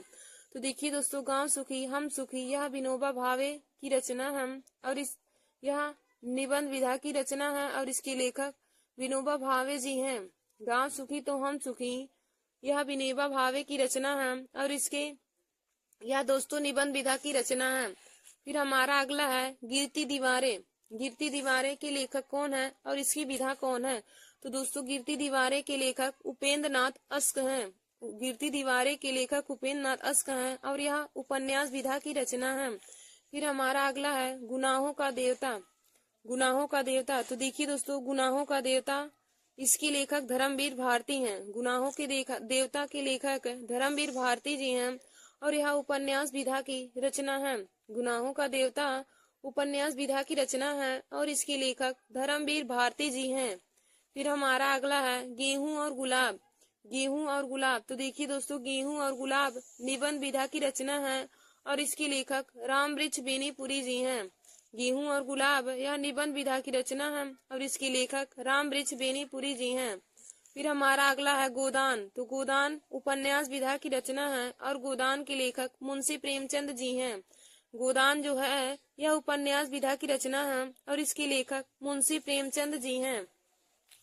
फिर हमारा अगला है 11 वर्ष का समय। 11 वर्ष का समय। तो देखिए दोस्तों, 11 वर्ष का जो समय है यह कहानी विधा की रचना है। 11 वर्ष का समय कहानी विधा की रचना है और इसके लेखक आचार्य रामचंद्र शुक्ल जी हैं। फिर दोस्तों हमारा अगला है चंद्रकांता। तो चंद्रकांता के लेखक देवकी नंदन खत्री जी हैं। चंद्रकांता के लेखक देवकी नंदन खत्री हैं और यह रचना उपन्यास विधा की है। चंद्रकांता उपन्यास विधा की रचना है और इसके लेखक देवकी नंदन खत्री जी हैं। फिर हमारा अगला है चंद्रगुप्त। तो देखिए दोस्तों चंद्रगुप्त यह नाटक विधा की रचना है। चंद्रगुप्त नाटक विधा की रचना है और इसके लेखक जयशंकर प्रसाद जी हैं। चंद्रगुप्त नाटक विधा की रचना है और इसके लेखक जयशंकर प्रसाद जी हैं। और देखिए दोस्तों चंद्रगुप्त रचना बहुत बार ही बोर्ड एग्जाम की परीक्षा में पूछा गया है। फिर हमारा अगला है चतुरचंचला। तो चतुरचंचला के लेखक गोपाल राम गहमरी हैं। चतुरचंचला के लेखक गोपाल राम गहमरी हैं। फिर हमारा अगला है चलो चांद पर चले। तो देखिए दोस्तों चलो चांद पर चले यह विज्ञान विधा की रचना है और इसके लेखक जयप्रकाश भारती जी हैं। चलो चांद पर चले यह विज्ञान विधा की रचना है और इसके लेखक जयप्रकाश भारती जी हैं। फिर हमारा अगला है चिंतामणि। तो देखिए दोस्तों चिंतामणि निबंध विधा की रचना है और इसके लेखक रामचंद्र शुक्ल जी हैं। चिंतामणि निबंध विधा की रचना है और इसके लेखक आचार्य रामचंद्र शुक्ल हैं। तो देखिए दोस्तों चिंतामणि रचना भी बहुत बार ही बोर्ड एग्जाम की परीक्षा में पूछा गया है। चिंतामणि निबंध विधा की रचना है और इसके लेखक आचार्य रामचंद्र शुक्ल जी हैं। फिर हमारा अगला है चिता के फूल। तो चिता के फूल देखिए दोस्तों कहानी विधा की रचना है और इसके लेखक राम वृक्ष बेनीपुरी जी हैं। चिता के फूल कहानी विधा की रचना है और इसके लेखक राम वृक्ष बेनीपुरी जी हैं। फिर हमारा अगला है चित्रलेखा। तो दोस्तों चित्रलेखा उपन्यास विधा की रचना है और चित्रलेखा के लेखक भगवत चरण वर्मा जी हैं। चित्रलेखा के लेखक भगवत चरण वर्मा जी हैं और यह उपन्यास विधा की रचना है। फिर हमारा अगला है जंजीरें और दीवारें। जंजीरें और दीवारें। तो देखिए दोस्तों जंजीरें और दीवारें संस्मरण विधा की रचना है और इसके लेखक आचार्य राम वृक्ष बेनीपुरी जी हैं। जंजीर और दीवारें संस्मरण विधा की रचना है और इसके लेखक राम वृक्ष बेनीपुरी जी हैं। फिर हमारा अगला है जन्मेजय का नागयज्ञ। जन्मेजय का नागयज्ञ की लेखक कौन है? तो जन्मेजय का नागयज्ञ यह नाटक विधा की रचना है और इसके लेखक जयशंकर प्रसाद जी हैं। जन्मेजय का नागयज्ञ यह नाटक विधा की रचना है, इसके लेखक जयशंकर प्रसाद जी हैं। फिर हमारा अगला देखिए दोस्तों दिया है जहाज का पंछी। जहाज का पंछी किस विधा की रचना है और इसके लेखक कौन है? तो जहाज का पंछी उपन्यास विधा की रचना है और इसके लेखक इलाचंद्र जोशी जी हैं। जहाज का पंछी उपन्यास विधा की रचना है और इसके लेखक इलाचंद्र जोशी हैं। फिर हमारा अगला है झलमला। तो देखिए दोस्तों झलमला कहानी विधा की रचना है और इसके लेखक पदुमलाल पुन्नालाल बख्शी जी हैं। झलमला कहानी विधा की रचना है और इसके लेखक पदुमलाल पुन्नालाल बख्शी जी हैं। फिर हमारा अगला है झांसी की रानी। तो देखिए दोस्तों झांसी की रानी उपन्यास विधा की रचना है और इसके लेखक वृंदावन लाल वर्मा जी हैं। झांसी की रानी उपन्यास विधा की रचना है और इसके लेखक वृंदावन लाल वर्मा जी हैं। फिर हमारा अगला दिया है ठलुआ कल्ब। तो देखिए दोस्तों ठलुआ कल्ब निबंध विधा की रचना है और इसके लेखक गुलाब राय जी हैं। ठलुआ कल्ब निबंध विधा की रचना है और इसके लेखक गुलाब राय जी हैं। फिर हमारा अगला है ठूठा आम। तो ठूठा आम निबंध विधा की रचना है और ठूठा आम के लेखक भगवत शरण उपाध्याय जी हैं। ठूठा आम निबंध विधा की रचना है और इसके लेखक भगवत शरण उपाध्याय जी हैं। फिर देखिए दोस्तों हमारा अगला दिया है ठेले पर हिमालय। तो ठेले पर हिमालय यह निबंध विधा की रचना है और इसके लेखक धर्मवीर भारती जी हैं। ठेले पर हिमालय यह निबंध विधा की रचना है, इसके लेखक धर्मवीर भारती जी हैं। फिर हमारा अगला दिया है तितली। तो तितली उपन्यास विधा की रचना है और तितली के लेखक जयशंकर प्रसाद जी हैं।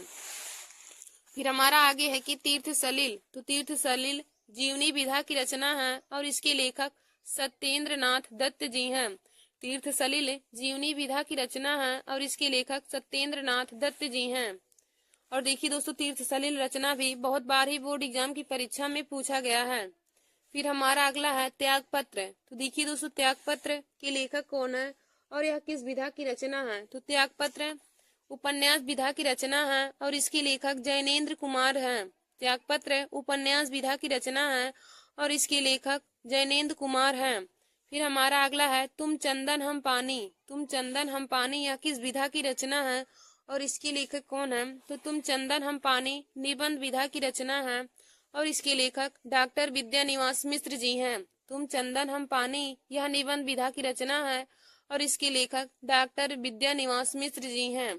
फिर हमारा अगला है त्रिवेणी। तो देखिए दोस्तों, त्रिवेणी आलोचना विधा की रचना है और इसके लेखक आचार्य रामचंद्र शुक्ल जी हैं। त्रिवेणी आलोचना विधा की रचना है और इसके लेखक रामचंद्र शुक्ल जी हैं। फिर हमारा अगला है दुनिया रंग बिरंगी। तो दुनिया रंग बिरंगी के लेखक जयप्रकाश भारती जी हैं। दुनिया रंग बिरंगी के लेखक जयप्रकाश भारती जी हैं। फिर हमारा अगला दिया है कि ध्रुव स्वामिनी। तो देखिए दोस्तों, ध्रुव स्वामिनी नाटक विधा की रचना है और इसके लेखक जयशंकर प्रसाद जी हैं और यह भी बोर्ड एग्जाम की परीक्षा में बहुत बार पूछा जा चुका है। ध्रुव स्वामिनी। तो देखिए दोस्तों, ध्रुव स्वामिनी नाटक विधा की रचना है और इसके लेखक जयशंकर प्रसाद जी हैं। फिर हमारा अगला है नवरस। तो नवरस के लेखक गुलाब राय जी हैं और यह आलोचना विधा की रचना है। नवरस आलोचना विधा की रचना है, इसके लेखक गुलाब राय जी हैं। फिर हमारा अगला है नहुस। तो देखिए दोस्तों, नहुस नाटक विधा की रचना है और इसके लेखक गोपाल चंद्र गिरिधर दास हैं। नहुस के लेखक गोपाल चंद्र गिरिधर दास हैं और यह नाटक विधा की रचना है। फिर हमारा अगला है नासिकेतोपाख्यान।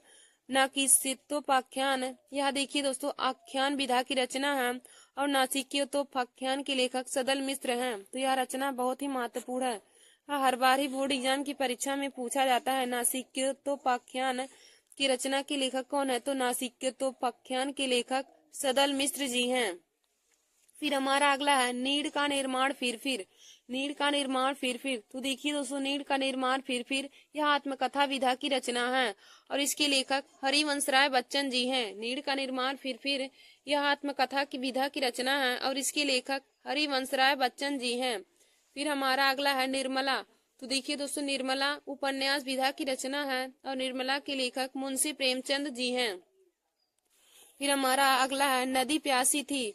तो देखिए दोस्तों, नदी प्यासी थी यह नाटक विधा की रचना है, इसके लेखक डॉक्टर धर्मवीर भारती जी हैं। नदी प्यासी थी यह नाटक विधा की रचना है और इसके लेखक डॉक्टर धर्मवीर भारती जी हैं। फिर हमारा अगला है पंचांग दर्शन। तो पंचांग दर्शन के लेखक कौन है? तो देखिए दोस्तों, पंचांग दर्शन ज्योतिष विधा की रचना है और इसके लेखक मथुरानाथ शुक्ल जी हैं। फिर हमारा अगला है पतितों के देश में। तो देखिए दोस्तों, पतितों के देश में यह उपन्यास विधा की रचना है और इसके लेखक राम वृक्ष बेनीपुरी जी हैं।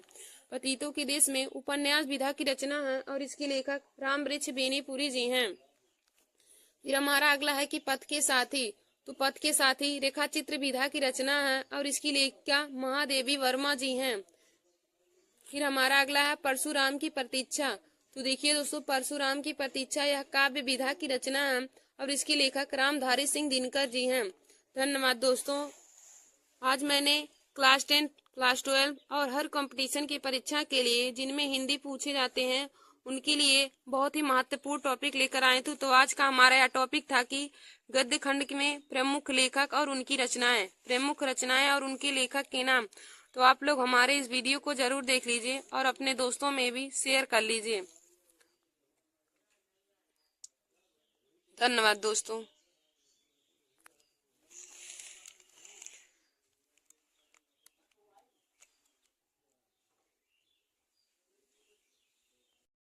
नमस्कार दोस्तों, welcome to my YouTube channel. आज मैं क्लास 10 के सब्जेक्ट हिंदी में मोस्ट इम्पोर्टेंट टॉपिक लेकर आई हूँ। तो देखिए दोस्तों, आज का हमारा टॉपिक है फल तथा नदी का रूप। आज मैं आप लोगों को शब्द रूप बताऊंगी। और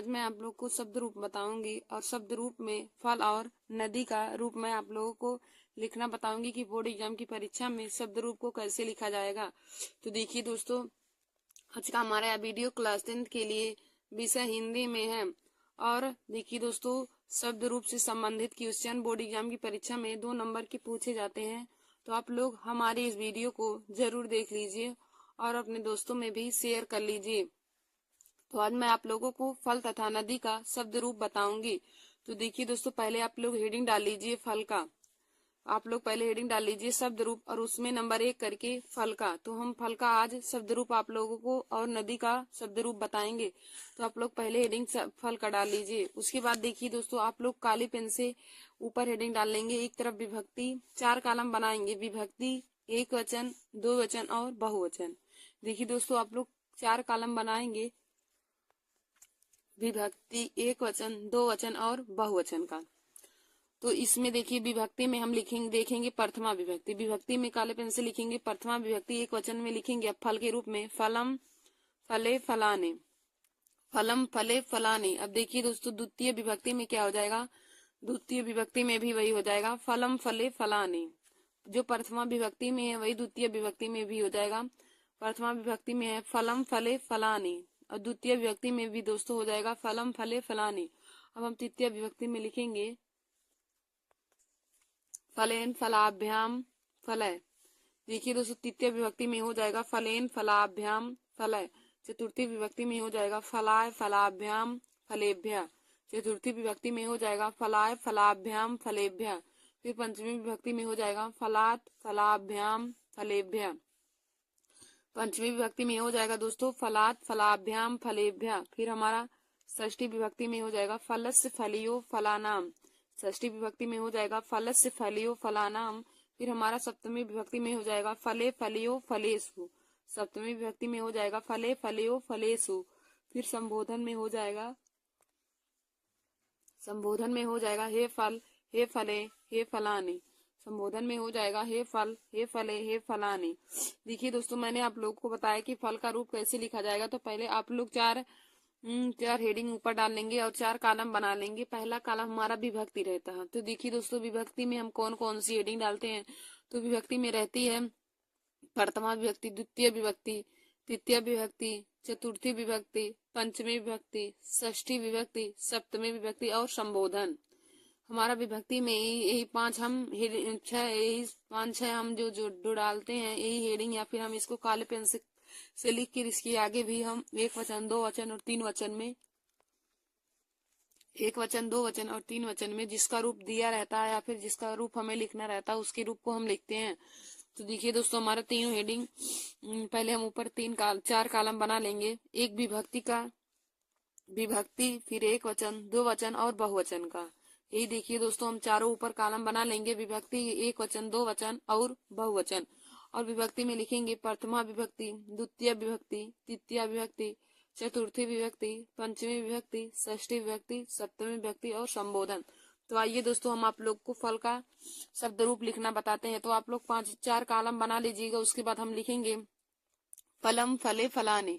देखिए दोस्तों, यह फल का शब्द रूप है तो हो जाएगा फलम फले फलाने, फलम फले फलाने, फलेन फलाभ्याम फलय, फलेन फलाभ्याम फलय, फलाय फलाभ्याम फलेभ्य, फलाय फलाभ्याम फलेभ्य, फलात फलाभ्याम फलेभ्य, फलस्य फलियो फलानाम, फलस्य फलियो फलानाम, फले फलियो फलेसु, हे फल हे फले हे फलाने, हे फल हे फले हे फलाने। देखिए दोस्तों, हमारा फल का शब्द रूप हो जाएगा कि फलम फले फलाने। फल का शब्द रूप हो जाएगा फलम फले फलाने, फलम फले फलाने, फलेन फलाभ्याम फलय, फलाय फलाभ्याम फलेभ्य, फलात फलाभ्याम फलेभ्य, फलस्य फलियो फलानाम, फलस्य फलियो फलानाम, फले फलियो फलेसु, फले फलियो फलेसु, हे फल हे फले हे फलाने। तो देखिए दोस्तों, हमने आप लोगों को फल का शब्द रूप लिखना बता दिया। तो मैंने आप लोगों को पहले बताया कि आप लोग चार कॉलम बनाएंगे। पहला विभक्ति का, दूसरा एक वचन, फिर द्विवचन, फिर बहुवचन का। अब देखिए दोस्तों, हम विभक्ति में पहले इधर काले पेन से लिख लेंगे प्रथमा विभक्ति, द्वितीय विभक्ति, तृतीय विभक्ति, चतुर्थी विभक्ति, पंचमी विभक्ति, षष्ठी विभक्ति, सप्तमी विभक्ति। उसके बाद संबोधन डालेंगे।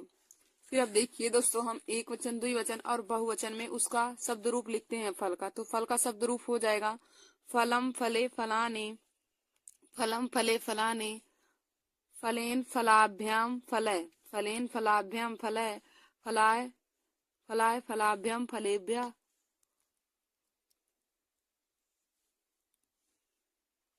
फलात् फलाभ्याम फलेभ्यः फलस्य फलियो फलानाम फले फलियो फलेषु फले फलियो फलेषु हे फल हे फले हे फलानि। देखिए दोस्तों संबोधन में रहेगा हे फल हे फले हे फलानि, तो यही फल का शब्द रूप होता है। तो दोस्तों आगे हम आप लोगों को नदी का शब्द रूप बताते हैं। आगे देखिए दोस्तों नदी का शब्द रूप हम आप लोग को बताते हैं। तो देखिए दोस्तों नदी के शब्द रूप में लिखने से पहले भी आप लोग 4 कॉलम बनाएंगे। पहला हमारा विभक्ति का रहेगा, दूसरा एक वचन, तीसरा द्विवचन का और चौथा हमारा बहुवचन का रहेगा। अब देखिए दोस्तों विभक्ति हम पहले काले पेन से लिख लेंगे। प्रथमा विभक्ति, द्वितीय विभक्ति, तृतीय विभक्ति, चतुर्थी विभक्ति, पंचमी विभक्ति, षष्ठी विभक्ति, सप्तमी विभक्ति, उसके बाद संबोधन रहेगा। देखिए दोस्तों विभक्ति में हमारा यही 8वां हेडिंग रहेगा। फिर उसके बाद हम एक वचन, द्विवचन और तीन वचन में, तीन वचन नहीं रहेगा, बहुवचन रहेगा। मतलब एक वचन, द्विवचन और बहुवचन में हम नदी के रूप को लिखेंगे। तो अब देखिए दोस्तों आप लोग एक वचन, द्विवचन और बहुवचन में नदी का रूप कैसे लिखेंगे। तो देखिए दोस्तों हमारा प्रथमा विभक्ति में हो जाएगा नदी नद्यो नद्दा, नदी नद्यो नद्या। फिर द्वितीय विभक्ति में हो जाएगा नदीम नद्यो नदी, नदीम नद्यो नदी। फिर हमारा तृतीय विभक्ति में हो जाएगा नद्या नदीभ्याम नदीभि, तृतीय विभक्ति में हो जाएगा नद्या नदीभ्याम नदीभि। फिर चतुर्थी विभक्ति में हो जाएगा नद्य नदीभ्याम नदीभ्या, चतुर्थी विभक्ति में हो जाएगा नद्य नदीभ्याम नदीभ्या। फिर पंचमी विभक्ति में हो जाएगा नद्या नदीभ्याम नदीभ्या, पंचमी में हो जाएगा नद्या नदीभ्याम नदीभ्या। षष्ठी विभक्ति में हो जाएगा नद्या नद्यो नदीनाम, नद्या नद्यो नदीनाम। फिर सप्तमी में हो जाएगा नद्याम नदी नद्यो नद्याम नद्यो नदीसु, नद्याम नद्यो नदीसु। फिर संबोधन में हो जाएगा हे नदी हे नद्यो हे नद्दा, सब संबोधन में हो जाएगा हे नदी हे नद्यो हे नद्दा। देखिए दोस्तों हम नदी का रूप में लिखेंगे प्रथमा विभक्ति में नदी नद्यो नद्दा, नदी नद्यो नद्दा। फिर द्वितीय विभक्ति में हो जाएगा नदीम नद्यो नदी, नदीम नद्यो नदी। फिर तृतीय विभक्ति में हो जाएगा नद्या नदीभ्याम नदीभि, तृतीय विभक्ति में हो जाएगा नद्या नदीभ्याम नदीभि। फिर चतुर्थी विभक्ति में हो जाएगा नद्य नदीभ्याम नदीभ्या, चतुर्थी में हो जाएगा नद्य नदीभ्याम नदीभ्या। फिर पंचमी में हो जाएगा नद्दा नदीभ्याम नदीभ्या, पंचमी में हो जाएगा नद्या नदीभ्याम नदीभ्या। फिर षष्ठी में हो जाएगा नद्दा नद्यो नदीनाम, नद्दा नद्यो नदीनाम। फिर सप्तमी में हो जाएगा नद्याम नद्यो नदीसु, नद्याम नद्यो नदीसु। फिर संबोधन में हो जाएगा हे नदी हे नद्यो हे नद्दा, हे नदी हे नद्यो हे नद्या। देखिए दोस्तों हम नदी का रूप आप लोग को बताएं कि पहले आप 4 कॉलम बना लेंगे। पहला हमारा रहेगा विभक्ति का, दूसरा एक वचन, तीसरा द्विवचन और चौथा हमारा बहुवचन का रहेगा।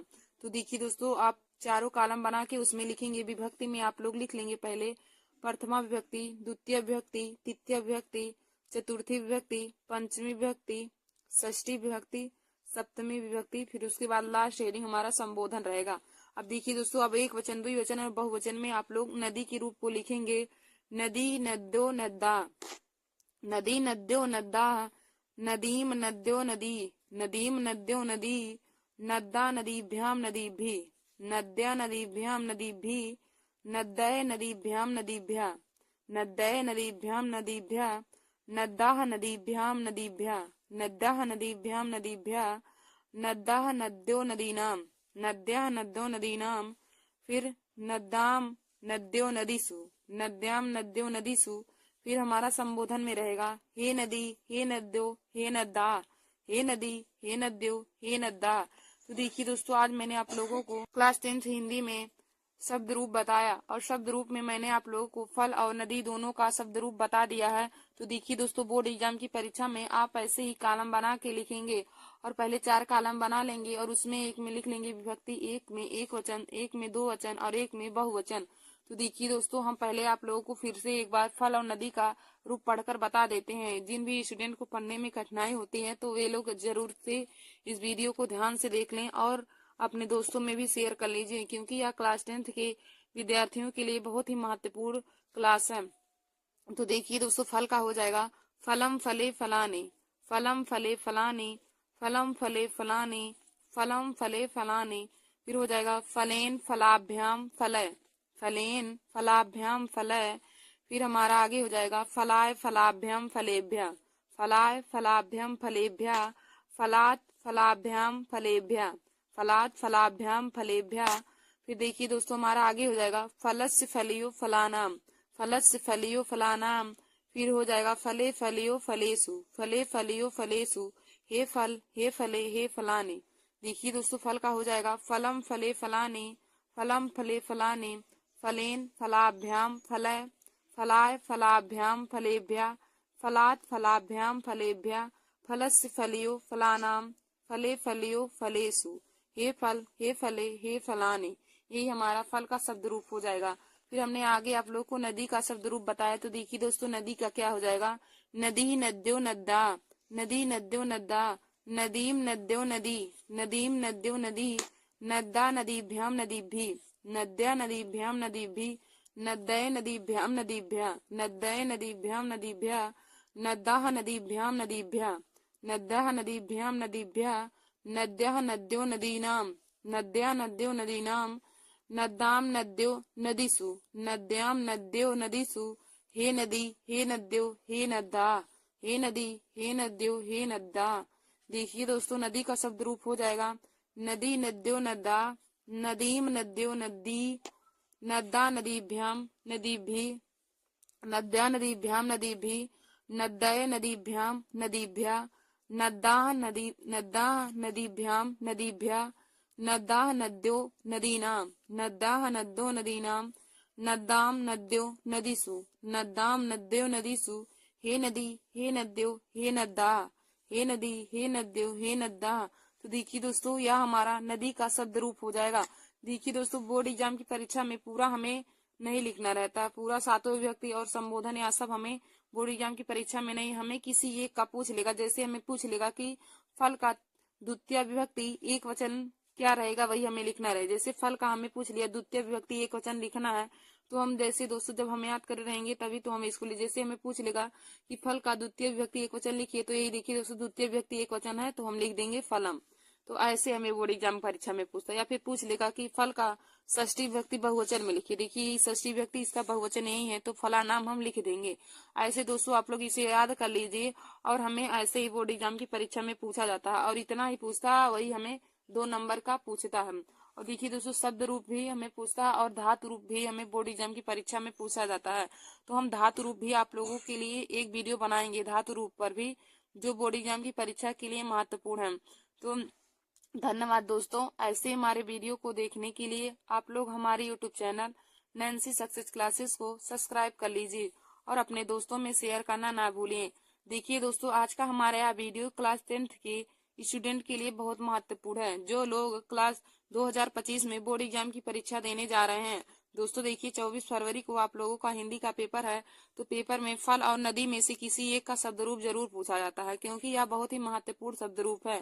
तो दोस्तों आप लोग इसे अपने कॉपी में नोट कर लीजिए और इसे बहुत ही अच्छे तरीके से तैयार कर लीजिएगा, क्योंकि यही हमारा कोई एक पूछ लेगा और वही हमारा 2 नंबर का दिया रहेगा। तो 2 नंबर देखिए दोस्तों आप लोग के लिए बहुत ही महत्वपूर्ण होता है। धन्यवाद दोस्तों। नमस्कार दोस्तों, welcome to my YouTube channel. आज मैं क्लास 10th और क्लास 12 के सब्जेक्ट हिंदी में एक महत्वपूर्ण टॉपिक लेकर आई हूँ। तो देखिए दोस्तों आज का हमारा टॉपिक है रस। तो देखिए दोस्तों रस से संबंधित क्वेश्चन बोर्ड एग्जाम की परीक्षा में 4 नंबर के पूछे जाते हैं, जिसमें हमें जो रस पूछा रहता है उसका उदाहरण और उसका परिभाषा लिखना होता है। तो देखिए दोस्तों आज मैं आप सभी लोगों को हास्य रस, करुण रस और वीर रस के बारे में बताऊंगी। तो आप लोग हमारे उस वीडियो को जरूर देख लीजिए और अपने दोस्तों में भी शेयर कर लीजिए।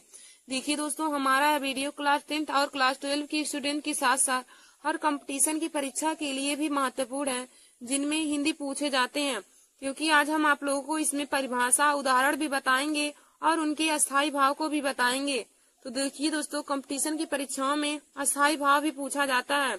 और देखिए दोस्तों यहाँ हमारा वीडियो विशेष तौर पर क्लास 10th और क्लास 12 के स्टूडेंट के लिए है, तो वे लोग हमारे इस वीडियो को देखना ना भूलें और अपने दोस्तों में भी शेयर कर लें। तो देखिए दोस्तों हम आप लोग को पहला बताएंगे हास्य रस। तो आप लोग हेडिंग डाल लीजिए हास्य रस। देखिए दोस्तों, हम बताएंगे कि बोर्ड एग्जाम की परीक्षा में आप लोग परिभाषा कैसे लिखेंगे, उदाहरण कैसे लिखेंगे। तो आप लोग पहले हेडिंग डाल लीजिए हास्य रस। तो इसमें लिखिएगा, जब किसी काव्य को पढ़ने व लिखने से, जब किसी काव्य को पढ़ने व लिखने से हास नामक विभाव, अनुभाव, संचारी भाव व अस्थायी भाव से युक्त हास्य रस की उत्पत्ति होती है। देखिए दोस्तों, हास्य रस का डिफिनीशन क्या हो जाएगा। हास्य रस की परिभाषा कि जब किसी काव्य को पढ़ने लिखने व सुनने से, जब किसी काव्य को पढ़ने लिखने या सुनने से हास नामक विभाव, अनुभाव व संचारी भाव व अस्थायी भाव से युक्त हास्य रस की उत्पत्ति होती है। देखिए दोस्तों, जब किसी काव्य को पढ़ने, लिखने, सुनने आदि से जो आनंद उत्पन्न होता है तो उसे हम रस कहते हैं।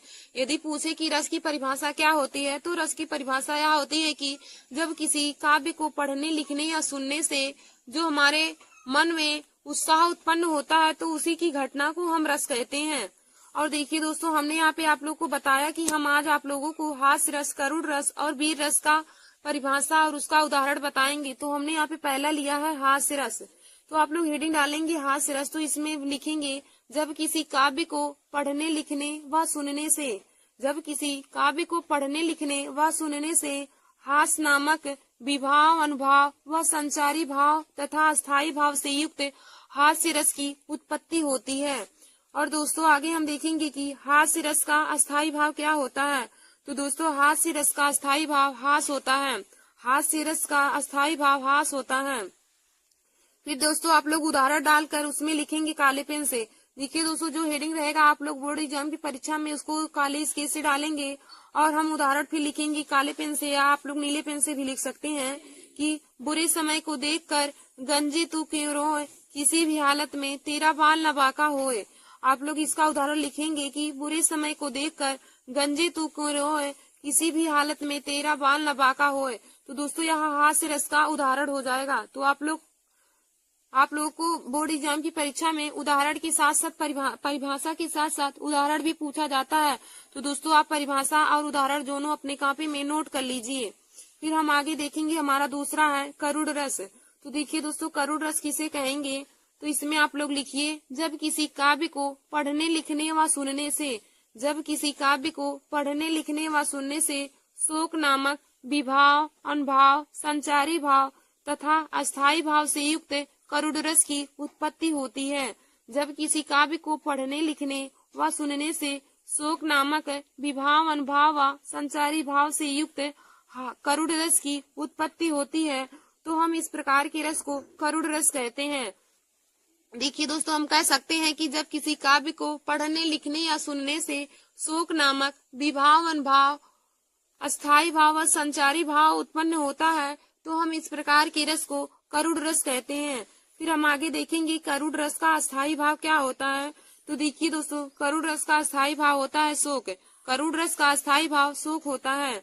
फिर आप लोग हेडिंग डालिए उदाहरण। तो इसमें लिखेंगे उदाहरण में, मणि खोए भुजंग सी जननी, मणि खोए भुजंग सी जननी, फंसा पटक रही थी शीस, अंधी आज बनाकर मुझको किया न्याय तुमने जगदीश। देखिए दोस्तों, करुण रस का उदाहरण हो जाएगा कि मणि खोए भुजंग सी जननी, फंसा पटक रही थी शीस, अंधी आज बनाकर मुझको किया न्याय तुमने जगदीश। तो यह हमारा करुण रस का उदाहरण हो जाएगा। तो देखिए दोस्तों, इसमें शोक की भावना व्यक्त की गई है। उपयुक्त उदाहरण में शोक की भावना व्यक्त की गई है तो हम कह सकते हैं कि यह करुण रस का उदाहरण है।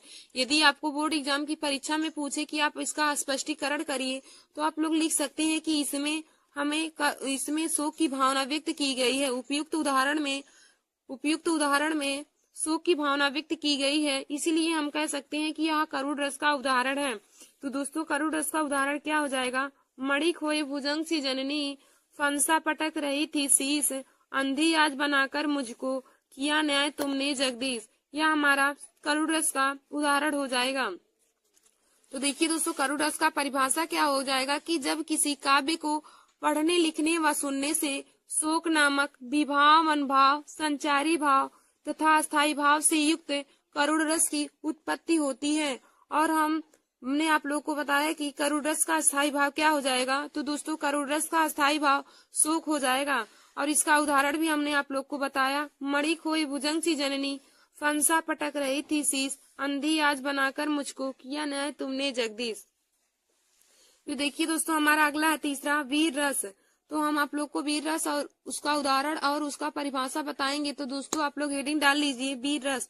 इसमें लिखेंगे जब किसी काव्य को पढ़ने लिखने व सुनने से, जब किसी काव्य को पढ़ने लिखने व सुनने से उत्साह नामक विभावन भाव, संचारी भाव व अस्थायी भाव से युक्त वीर रस की उत्पत्ति होती है। देखिए दोस्तों हम कह सकते हैं कि जब किसी काव्य को पढ़ने लिखने व सुनने से शरीर में जो हम उत्साह नामक विभावन भाव, संचारी भाव व अस्थायी भाव युक्त होता है, उत्पन्न होता है, तो उसे हम वीर रस कहते हैं। तो देखिए दोस्तों वीर रस का स्थायी भाव क्या होता है। तो वीर रस का स्थायी भाव उत्साह होता है। वीर रस का स्थायी भाव उत्साह होता है। तो इसका उदाहरण क्या हो जाएगा। तो देखिए दोस्तों वीर रस का उदाहरण हो जाएगा चढ़ चेतक तलवार उठा, करता था भूतल पानी को, राणा प्रताप सिर काट काट कर करता था सफल जवानी को। उसका उदाहरण हो जाएगा वीर रस का चढ़ चेतक तलवार उठा, करता था भूतल पानी को, राणा प्रताप सिर काट काट कर करता था सफल जवानी को। तो यह हमारा वीर रस का उदाहरण हो जाएगा। देखिए दोस्तों यदि इसमें स्पष्टीकरण पूछे तो आप बताएंगे कि उपयुक्त उदाहरण में वीर की भावना व्यक्त की गई है। देखिए यहाँ पे वीर की भावना व्यक्त की गई है, तो हम कह सकते हैं कि यह हमारा वीर रस का उदाहरण है। तो दोस्तों यह हमारा वीर रस का उदाहरण हो जाएगा चढ़ चेतक तलवार उठा, करता था भूतल पानी को, राणा प्रताप सिर काट काट करता था सफल जवानी को। तो दोस्तों हमने आज आप लोगों को हास्य रस, करुण रस और वीर रस का परिभाषा और उसका उदाहरण भी बता दिया है। तो दोस्तों आप लोग इसे अपने कॉपी में नोट कर लीजिए, क्योंकि यह बोर्ड एग्जाम परीक्षा के लिए बहुत ही महत्वपूर्ण है। आप लोगों को 24 फरवरी का जो पेपर है उसमें इन्हीं तीनों रस में से कोई दो रस आपको जरूर पूछेगा और उसमें बोल देगा कि आप उदाहरण और परिभाषा लिखिए। तो दोस्तों दो देगा, उसमें अथवा करके देगा, किसी एक का आप लोगों को उदाहरण और उसका परिभाषा लिखना होगा। तो दोस्तों आप इन तीनों को अपने कॉपी में जरूर लिख लीजिए। तो हमने आप लोगों को हास्य रस, वीर रस और करुण रस बताया। तो दोस्तों हास्य रस का हमारा उदाहरण क्या है कि बुरे समय को देखकर गंजे तू क्यों रोए, किसी भी हालत में तेरा बाल न बाका होए। बुरे समय को देखकर गंजे तू क्यों रोए, किसी भी हालत में तेरा बाल न बाका होए। तो यह हमारा हास्य रस का उदाहरण हो जाएगा। फिर हमने आप लोग को बताया करुण रस। तो करुण रस का उदाहरण क्या हो जाएगा मणि खोए भुजंग सी जननी, फंसा पटक रही थी शीश, अंधी आज बनाकर मुझको किया न्याय तुमने जगदीश। मणि खोए भुजंग सी जननी, फंसा पटक रही थी शीश, अंधी आज बनाकर मुझको किया न्याय तुमने जगदीश। तो देखिए दोस्तों उपयुक्त उदाहरण में हमारा शोक की या कष्ट की भावना इसमें व्यक्त की गई है, तो हम कह सकते हैं कि यह हमारा करुण रस का उदाहरण है। फिर हमने आगे आप लोग को वीर रस बताया था। तो देखिए दोस्तों वीर रस का उदाहरण क्या हो जाएगा चढ़ चेतक तलवार उठा, करता था भूतल पानी को, राणा प्रताप सिर काट काट करता था सफल जवानी को। तो यह हमारा वीर रस का उदाहरण हो जाएगा। तो दोस्तों मैंने आप लोगों को तीनों उदाहरण एक बार फिर से बता दिया है, तो आप लोग उदाहरण सहित इसकी परिभाषा को जरूर याद कर लीजिए, क्योंकि बोर्ड एग्जाम की परीक्षा में 4 नंबर के रस से संबंधित क्वेश्चन पूछे जाते हैं। आशा करती हूँ दोस्तों आज का हमारा यह वीडियो आप लोगों को समझ में आया होगा। धन्यवाद दोस्तों।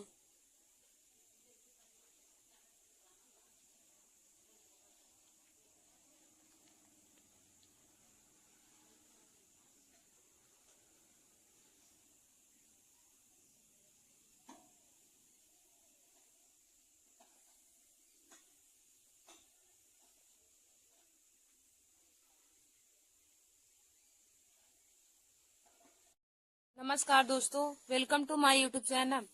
आज मैं क्लास 12 के सब्जेक्ट हिंदी में मोस्ट इम्पोर्टेंट टॉपिक लेकर आई हूँ। तो देखिए दोस्तों आज का हमारा टॉपिक है पत्र लेखन। आज हम आप सभी लोगों को पत्र लिखना बताएंगे कि बोर्ड एग्जाम की परीक्षा में पत्र कैसे लिखा जाता है। तो देखिए दोस्तों हमने एक और वीडियो पत्र लेखन पर बनाया था, जिसमें हमने किसी बैंक की शाखा प्रबंधक को कोई व्यवसाय शुरू करने हेतु ऋण प्राप्ति के लिए आवेदन पत्र आप लोगों को लिखना बताया था कि आप आवेदन पत्र किसी बैंक की शाखा को ऋण प्राप्ति के लिए कैसे लिखेंगे। तो दोस्तों आज हम आप लोगों को अपने नगर की सफाई हेतु नगर पालिका को एक पत्र लिखना बताएंगे।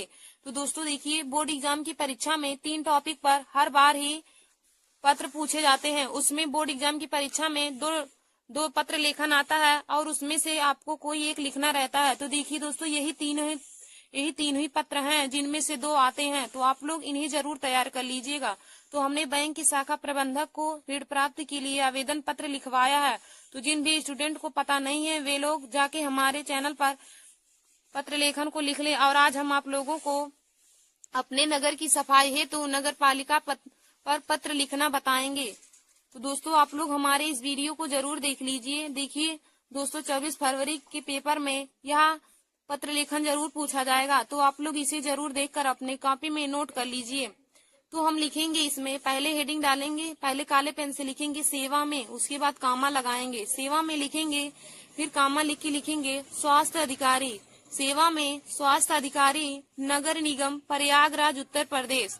देखिए दोस्तों, लिखेंगे हम पहले सेवा में स्वास्थ्य अधिकारी नगर निगम प्रयागराज उत्तर प्रदेश। फिर हम यहाँ पे अब हेडिंग डालेंगे विषय।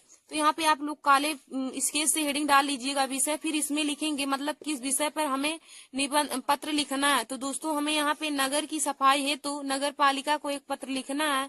तो हम विषय में लिखेंगे मोहल्ले की सफाई हेतु नगर पालिका को एक पत्र। फिर देखिए दोस्तों, हम विषय में लिखेंगे कि मोहल्ले की सफाई हेतु नगर पालिका को एक पत्र। फिर उसके बाद अब यहाँ पे लिखेंगे श्रीमान, या फिर हम कह सकते हैं महोदय। यहाँ पे लिख के फिर कामा डाल के हम अब नीली पेन से इसमें लिखेंगे, मैं इस पत्र के माध्यम से प्रयागराज नगर निगम के स्वास्थ्य अधिकारी का ध्यान अपने मोहल्ले की गंदगी की ओर खींचना चाहता हूँ या खींचना चाहती हूँ। मैं इस पत्र के माध्यम से प्रयागराज नगर निगम के स्वास्थ्य अधिकारी का ध्यान अपने मोहल्ले की गंदगी की ओर खींचना चाहता या चाहती हूँ। आपको यह जानकर आश्चर्य होगा कि हमारे क्षेत्र में कई दिनों से कोई सफाई कर्मचारी नहीं आ रहे हैं। देखिए दोस्तों, हमारा आगे हो जाएगा कि आपको यह जानकर आश्चर्य होगा कि हमारे क्षेत्र में कई दिनों से कोई सफाई कर्मचारी नहीं आ रहे हैं, जिसके कारण जगह जगह पर गंदगी कूड़ा करकट का ढेर लग गया है या फिर ढेर लगा हुआ है। सड़कों नालियों की सफाई न होने के कारण मच्छरों का प्रकोप इस हद तक बढ़ गया है कि दिन का चैन और रात की नींद हराम हो गई है। अगर ऐसा ही चलता रहा तो जल्द ही पूरा मोहल्ला महामारी की चपेट में आ जाएगा। देखिए दोस्तों, अगर ऐसा ही मोहल्ला चलता रहा तो जल्द ही मोहल्ला महामारी की चपेट में आ जाएगा। अतः आपसे निवेदन है कि जल्द ही सफाई की व्यवस्था करवाएं। देखिए दोस्तों, हम लिखेंगे कैसे कि अपने मोहल्ले की सफाई है तो नगर पालिका को पत्र लिखेंगे सेवा में, काले पेन से लिखेंगे सेवा में, फिर कामा डाल के लिखेंगे इसमें सेवा में स्वास्थ्य अधिकारी नगर निगम प्रयागराज उत्तर प्रदेश। सेवा में स्वास्थ्य अधिकारी नगर निगम प्रयागराज उत्तर प्रदेश। फिर हम यहाँ पे विषय हेडिंग डाल के इसमें लिखेंगे मोहल्ले की सफाई हेतु नगर पालिका को एक पत्र। मोहल्ले की सफाई हेतु नगर पालिका को एक पत्र। फिर लिखेंगे श्रीमान या महोदय डाल के फिर कामा करके लिखेंगे, मैं इस पत्र के माध्यम से प्रयागराज नगर निगम के स्वास्थ्य अधिकारी का ध्यान अपने मोहल्ले की गंदगी की ओर खींचना चाहता हूँ। मैं इस पत्र के माध्यम से प्रयागराज नगर निगम के स्वास्थ्य अधिकारी का ध्यान अपने मोहल्ले की गंदगी की ओर खींचना चाहता या चाहती हूँ। आपको यह जानकर आश्चर्य होगा कि हमारे क्षेत्र में कई दिनों से कोई सफाई कर्मचारी नहीं आ रहे हैं, जिसके कारण जगह जगह पर गंदगी कूड़ा करकट का ढेर लग गया है। सड़कों नालियों की सफाई न होने के कारण मच्छरों का प्रकोप इस हद तक बढ़ गया है कि दिन का चैन और रात की नींद हराम हो गई है। अगर ऐसा ही चलता रहा तो जल्द ही पूरा मोहल्ला महामारी की चपेट में आ जाएगा। अतः आपसे निवेदन है कि जल्द से जल्द ही सफाई की व्यवस्था करवाएं। भौदी आबासा। देखिए दोस्तों, यहाँ पे भौदी लिखने के बाद आप लोग अपना नाम नहीं लिखेंगे। बोर्ड एग्जाम की परीक्षा की कॉपी में कोई भी स्टूडेंट अपना नाम नहीं लिखेंगे, क्योंकि यहाँ पे नाम नहीं लिखा जाता है दोस्तों। आप यहाँ पे का खा गा लिख सकते हैं या आ बासा और कुछ लिख सकते हैं। फिर यहाँ पे कोने में आप लोग दिनांक डाल के यहाँ पे तारीख डाल लेंगे, जिस दिन रहेगा पेपर, या फिर आगे पीछे का डाल सकते हैं कोई भी, उससे कोई दिक्कत नहीं होगा। तो दोस्तों आप लोग बोर्ड एग्जाम परीक्षा में 24 फरवरी को पेपर में ऐसे ही मोहल्ले की सफाई हेतु नगर पालिका पर एक पत्र ऐसे ही लिखेंगे। धन्यवाद दोस्तों। ऐसे ही हमारे वीडियो की देखने के लिए आप सभी लोग हमारे YouTube channel Nancy success classes को सब्सक्राइब कर लीजिए।